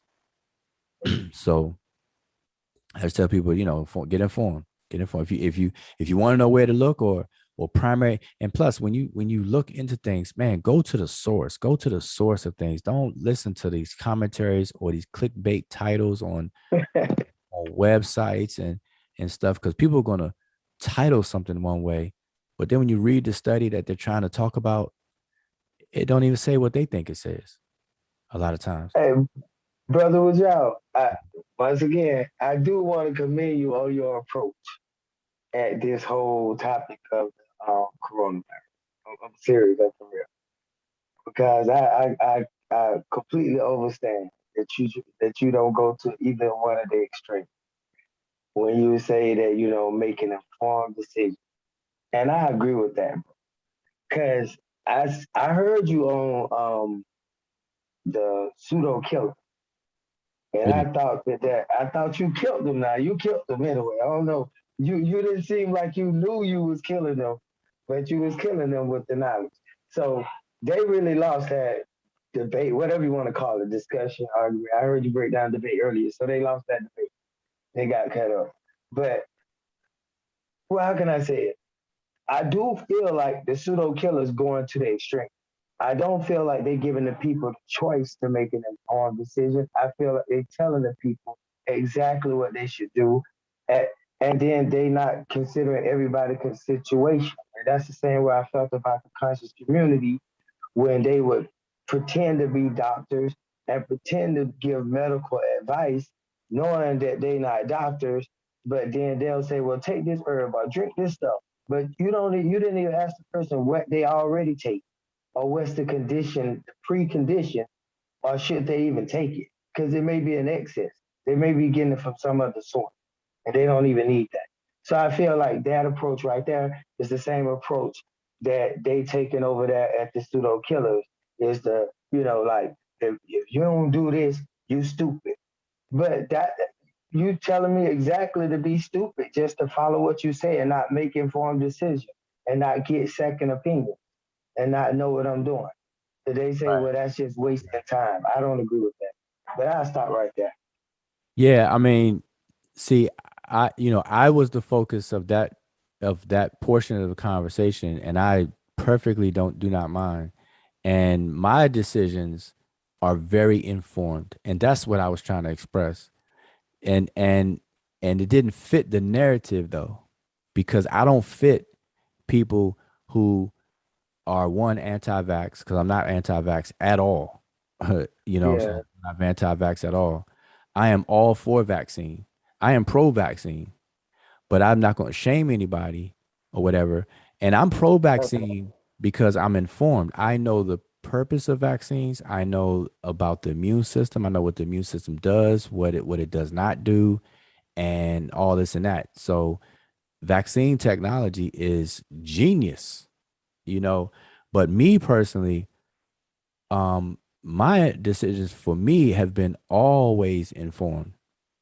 And that's what I try to explain to them, because you have infection acquired immunity or protection, and then you have vaccine acquired immunity or protection. And right now, I fit in the category of an infection acquired protection person, but I am at a disadvantage of a vaccine acquired protected person, because the vaccine has been shown, at least so far, the data shows that it will hold up protection against these new variants. Whereas a person like me who has infection acquired protection, I'm pretty much still protected on the older strand, but the newer, I mean not strand, sorry, the older variant, the original, they call it the wild virus, the wild version or whatever. But this Delta variant, and now we got Lambda and Epsilon. If those variances, start to circulate and everything, I'm more, I'm at a disadvantage, and so I'm informed. So now I know that, and so for me, because of that, it's like, man, yeah, I need I need to make sure I maintain my protection. You know what I'm saying? So stuff like that. And that's what I'm saying. People can't be dogmatic and be like, man, let me just do whatever. And that's why I brought up the antibody test, because I personally know people who have been vaccinated, and then afterwards, like after time, they were in the first wave. When I say first wave, they they were one of the people who not the lay, when we had to wait, those of us who are not essential workers or not vulnerable or elderly, we had to wait. They were the ones who got it first. So early, this is like December vaccinated people. I know people who were vaccinated in December who got an antibody test done now, and the protection has waned. It decreased. and they would not know that unless they got tested. And so here they are. They've been vaccinated. They feel like, hey, I'm good. I'm doing good. You know, I'm great. I don't need to Yeah. wear this mask and stuff like that. But now they better mask up, and they better research and find out, okay, what to do next. Now, wait a minute, this protection I thought I had is diminishing. You know, it's not as robust as, hey, I would like it to be. So wait a minute, are they talking about a booster shot? Are they talking about coming out with a new vaccine? I gotta wait. In the meantime, I better mask up and social distance again, even though I'm vaccinated. You know what I'm saying? Stuff like that. Yeah, So I agree. we just all to be careful. So anyway, I don't want to long this out. It's 12 o'clock, and I just want to say, oh, it said last night I'm an anti-vaxxer. That's funny. That's crazy. I I couldn't I couldn't possibly be an anti-vaxxer. There's nothing on any record, on it, that would even suggest. No, there's no Facebook post, no audio, no video, no live stream that will give anybody indication that I'm an anti-vaxxer. I know that That's a anti-vaxxers will shame. not even claim you at all because you be on them. But nah, I mean, even to say that, like, like are they trying to demonstrate that they're pseudos for real or what? Like, Yeah, pseudo. If the pseudo killers call me anti-vaxxer, then I'm gonna start calling them what their very own title means. It means fake killers. Pseudo means fake, so they're fake killers. Period. Yeah, that's right. But nah, no. I mean, listen, like you said, like Emike said, the anti-vaxxers would not have any parts of me. Anti-vaxxers hate me, and because they say Yeah. silliest things on Facebook, and I catch them, call them out all the time. Anti-vaxxers do not like me. How can I be an anti-vaxxer? They Hey, must have lost their mind, boy. But hey, one thing is none of them have ever had infection acquired protection. And that's the difference. And I brought that up. See, that's what I'm saying. Before I brought that up, it was me that brought that up. Nobody has brought that up in any significant way like I did. And I did a brief show, 15-minute presentation on this channel. Y'all go check it out. It's like maybe 3 shows behind this one. I I did. got a question with y'all before you. All I right, just want you. all right, make it real quick because somebody. Hey, listen. Well, how you feel about? now How you I have feel I about? have a thing to say too after New Henry. So go ahead. Okay, I just mind quick. How you feel about, like, for instance, this on the vaccine thing? How you feel about I know, like, and I ain't trying to put you in no kind of loop. Don't even answer if you think it's gonna jeopardize your stance with them jokers over there. But I'm just saying, on the intuitive side, suppose somebody said, and I can't even say if I said it because they'll say I said it. So suppose somebody said that they don't feel comfortable taking the vax. They don't want to take the vax. Their intuition, that it's just an intuition that they don't take the vax. Sort of like, last part, sort of like, for example, Selena. If she said, I don't like flying on planes, but then somebody forced the person on the plane, and then as soon as they get on that plane, crash, the person die. Now, I'm saying with the vax, suppose somebody have an intuition about taking it, and then people forcing them to take it. That's why I don't feel like it's fair. Just Well, just one example. yeah. Well, my thoughts on that is that I don't think that should be a reason either, like intuition, Okay. because that's why I advocate informed decision. Like intuition in is not the same as being informed because there's a lot of information out there to let people make that decision outside of intuition. Like that's to me that's not enough. That you can't do that. That's no different than just just being vaccine hesitant for no reason. Because intuition is not something that can be demonstrable. You know, you could claim to have intuition and be 100% wrong. So why just deal with that instead of just look at the study, look at the stats, look at what's going on. When you go get vaccinated. And here's the funny thing though, I went to matter of fact, I was somewhere, I forget where I was, and they had a big listen. There's a mall. There was a mall. I was near a mall that was closed down because of the pandemic, COVID, and everything. The whole mall was, and only the outside, the stores that had access to the outside were open, but the inner part of the mall was closed. But so I was walking by that, um, and they had set up a whole vaccine, area where people can go and get vaccinated and everything. And I went there. I mean, I walked there because I saw the signs. It was like vaccination, COVID-19 vaccination, whatever. So I walked over there, and I went over there to ask them about vaccine. I asked them which one they had. Did they have Pfizer? Did they have Moderna? Whatever, and all that kind of stuff. As soon as I told them that I was infected and when I cleared it and stuff like that, they were like, well, you're gonna want to wait it out, because, and plus the nurse that was sitting there, she said at that time, at least, I think more data came out now, so the recommendations changed, but at that time back then, she was saying that even once you wait the recommended amount of time, they weren't solid or sure about whether people who had a previous infection acquired protection, if they should get 2 doses or 1, at least at that time. But I think now that's changed. I think now they're saying something different, getting the 2 dose of Moderna or Pfizer or whatever case is. But at that time they weren't sure, because the jury was still out. It was like, okay, do those people need 1 shot, or they need the double dose of Moderna, even though Moderna is a 2-shot or 2-dose regimen as well as Pfizer.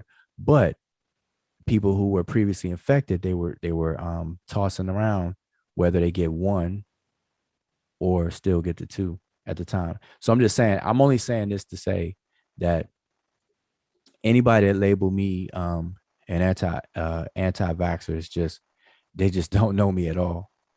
At all. And that means it's just tongue in cheek. I'll just take it as jokey jokes, goofy jokey jokes. That's all. Because anybody knows me. No, I'm not. Yeah, I was gonna say that with what Nuheru said, and I think some other people said it too on the other video that you explained, the short video that you did, and then yesterday, one person had their mom listening, and I think they said their mom was a doctor, has been a nurse for 40 years, and watched your video and pretty much agree with what you're saying. And I think that is what has been missing, is that it's really, people kind of forgot that it's not about the vaccine, but it's about the education of the people on the immunity, Yeah. And they, because some people really do not know what teaching is about. So some people will start to say something and then just get too involved into what they're saying, where they forget. And it became more of a, telling people to get vaccinated. And obviously real doctors will not even just tell you, they will look at you, each and every patient, is different. Some people might be allergic to other things. So they will not just say, do it. So in those cases, these people who are taking those positions of trying to act like the doctors, when their job was to simply research and then educate the masses about what do vaccines do, how do you need to protect yourself, wear your masks, all these kind of things, so that people are like well informed about everything about viruses and whatnot. They only focused on the vaccine, where it became like, you must take it, otherwise you're not, like, then we don't get along. And that's really not how people in the field operate, So I think that's where they've really missed the ball with that, because it's not about shaming people, it's not about forcing people, it's about making sure that everybody knows, so that everybody can actually decide and actually make informed decisions about what they're going to do.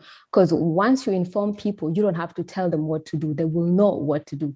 And that is what has missed completely out of all these conversations, is about the vaccine, why you take the vaccine, all these kind of things. And even though we all agree that the vaccines are good, just telling somebody it is good, that's not educating. That person needs to really understand why that is necessary. And if it's good for them, they also need to know. So that, that's something that I think Wujao kind of brought into the conversation of late, and it has completely been missing. And that's why they would not even understand what you said. Like when you were the first one to bring, about, all the things that you were talking about, because they were not really prepared for that. That was not their mind frame. They've always just been turn on that live, tell people to get vaccinated. Vaccines are doing this, vaccines are doing that. Have you gotten vaccinated? Why ain't you got vaccinated? Yeah. And So I think that's borderline fear mongering, would y'all? yeah, I possible. think the way they present it to the people, the way the pseudo killers present us getting the vaccine, it puts more fear in the people. It's like fear mongering. And then people don't trust that. People start to feel like say what now?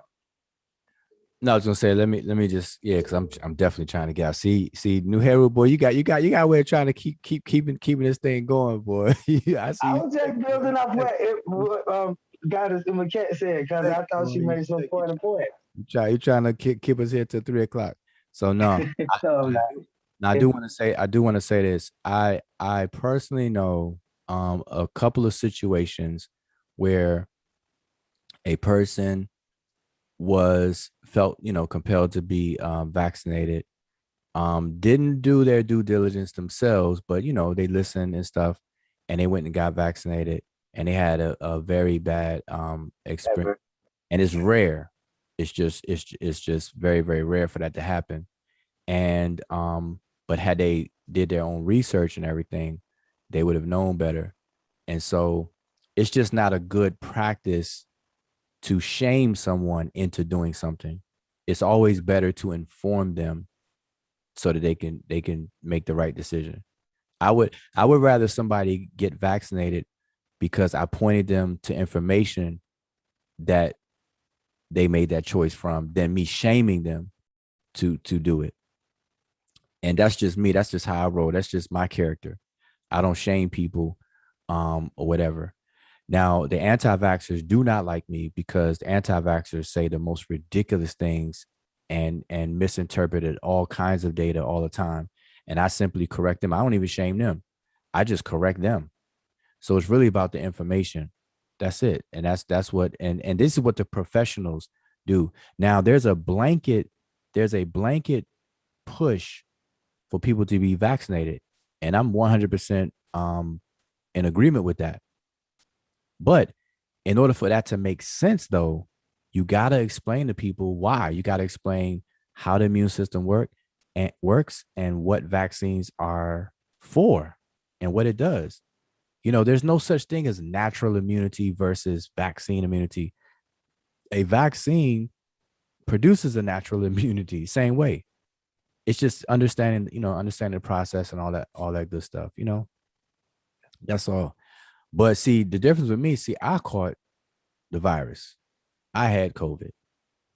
And through my experience with COVID, with the virus that put me into gave me the disease, COVID, I have battle scars from there. And my battle scars is that I have infection acquired protection to the point where I know what that protection is because I got a detailed antibody test for my IgG, IgM, IgG. My IgM was very, very low, and my IgG was good to go. But like I said, I know for a fact that I am at a disadvantage from a person who has vaccine acquired protection because the vaccine, Moderna and Pfizer, they have shown, the studies are showing that it actually still provides protection against the new variants, the variants that are out there. Now, if the variants keep popping up, then that's going to change. That's going to change the game, period, point blank. So that's going to be a game changer. But as of right now, though, I'm at a disadvantage. And that, I went over this. I went over this on other shows. So if you all if y'all want to hear me explain it with no noise, no interruptions or anything like that, it's just a 15-minute build. It's me by myself. I'm just walking people through this very plain, from A to Z on the three categories of the situation. A person who is not infected and not vaccinated, what that means, and then a person who was infected, cleared the infection, and then has and what that means, and then a person who was never infected but got the vaccine and what that means. I break it down, and I think people can learn from that. Now I'm in category 2 of that situation, and I acknowledge that I'm definitely at a disadvantage when it comes to new variants and things. But regardless, I mask up, and I do everything I do right now is as if this is the beginning of the pandemic. I have not changed. Anybody that knows me and around me, I have been so consistent that I really shouldn't even been infected. I know when I got infected. I was around reckless people, and it was at a time where when I know it had to been when I was eating. When you eat, you can't have your mask and stuff on. And I was around reckless people at the time. We're trying to eat, and boom. Any other time, boy, I was careful. But I got my portable soap, my portable hand sanitizers, mask, boy, everything. I mean, I've been a stickler the whole time. I was like, man, this is great. One slip up, that's all it takes, to slip up one time. One time, boy, one time, man. I was like, dang, I did not want this thing. I wanted to go through this whole thing with never catching it. Get vaccinated and not catching it, but boom, caught it. And I forgot when I had it, but I realized looking through the archives, I actually did a show on June 8th, and I was not infected at that time. I mean, I didn't have it. So my infection was, I know it was the new year came, and it wasn't the first week of June, and it must have been after that show that I realized, or whatever. So I didn't clear it until sometime in February. But anyway, I already went over this, and I'm not going over this, and y'all trying to be slick and You mean January? You said June. Oh yeah, I'm sorry, I said June. January. There's a Hey, show. good job. On the serious tip though, Uh-huh. I was gonna say on the serious tip, a close family friend of mine died today from COVID. Oh, Named Akiba Bray out of Albany, Georgia. A very religious dude, but he passed away from COVID today. yeah, that's sad. That's And he was not vaccinated with y'all. yeah, I don't Just speaking the truth. I hate even saying it, but he was that cardinal yeah. what everybody said. Yeah, I don't wish that on nobody. Even me, I went through a mild case, but it lasted long. I quarantined for 14 days, and I went to get tested, still positive. I was like, what? So I had to quarantine another week.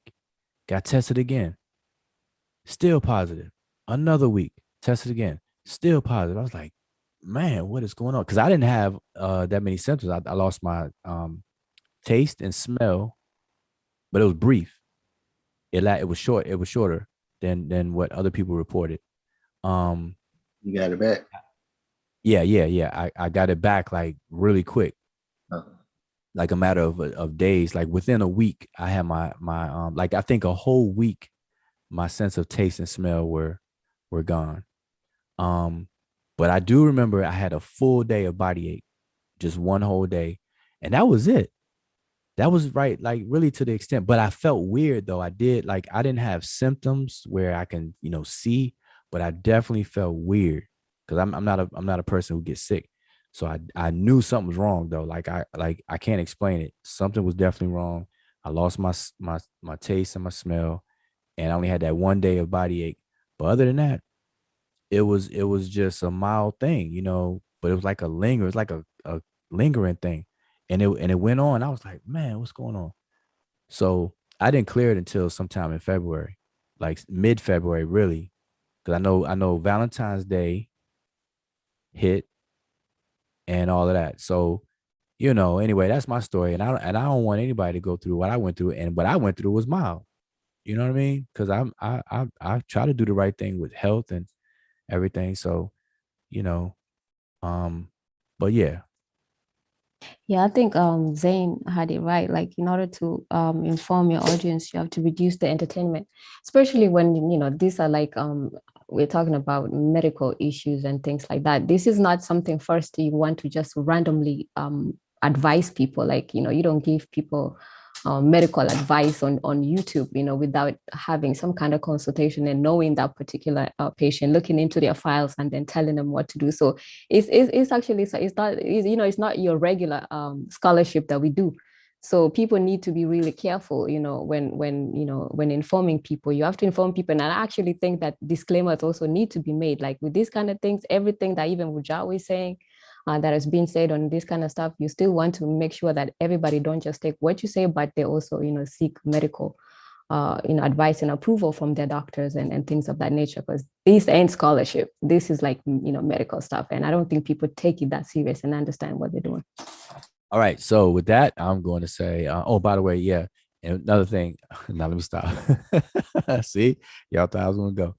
All right. So I'm going to say, Shimim Hotep and Good Interfere. Appreciate everybody tuned in. And just, what kicked off this portion of the conversation is I was just telling people, reminding people, just, be careful, make informed decisions, be careful, because that Delta is looking like it's definitely not joking around a bit. All right. So, Hotep. all right, Shimim Hotep.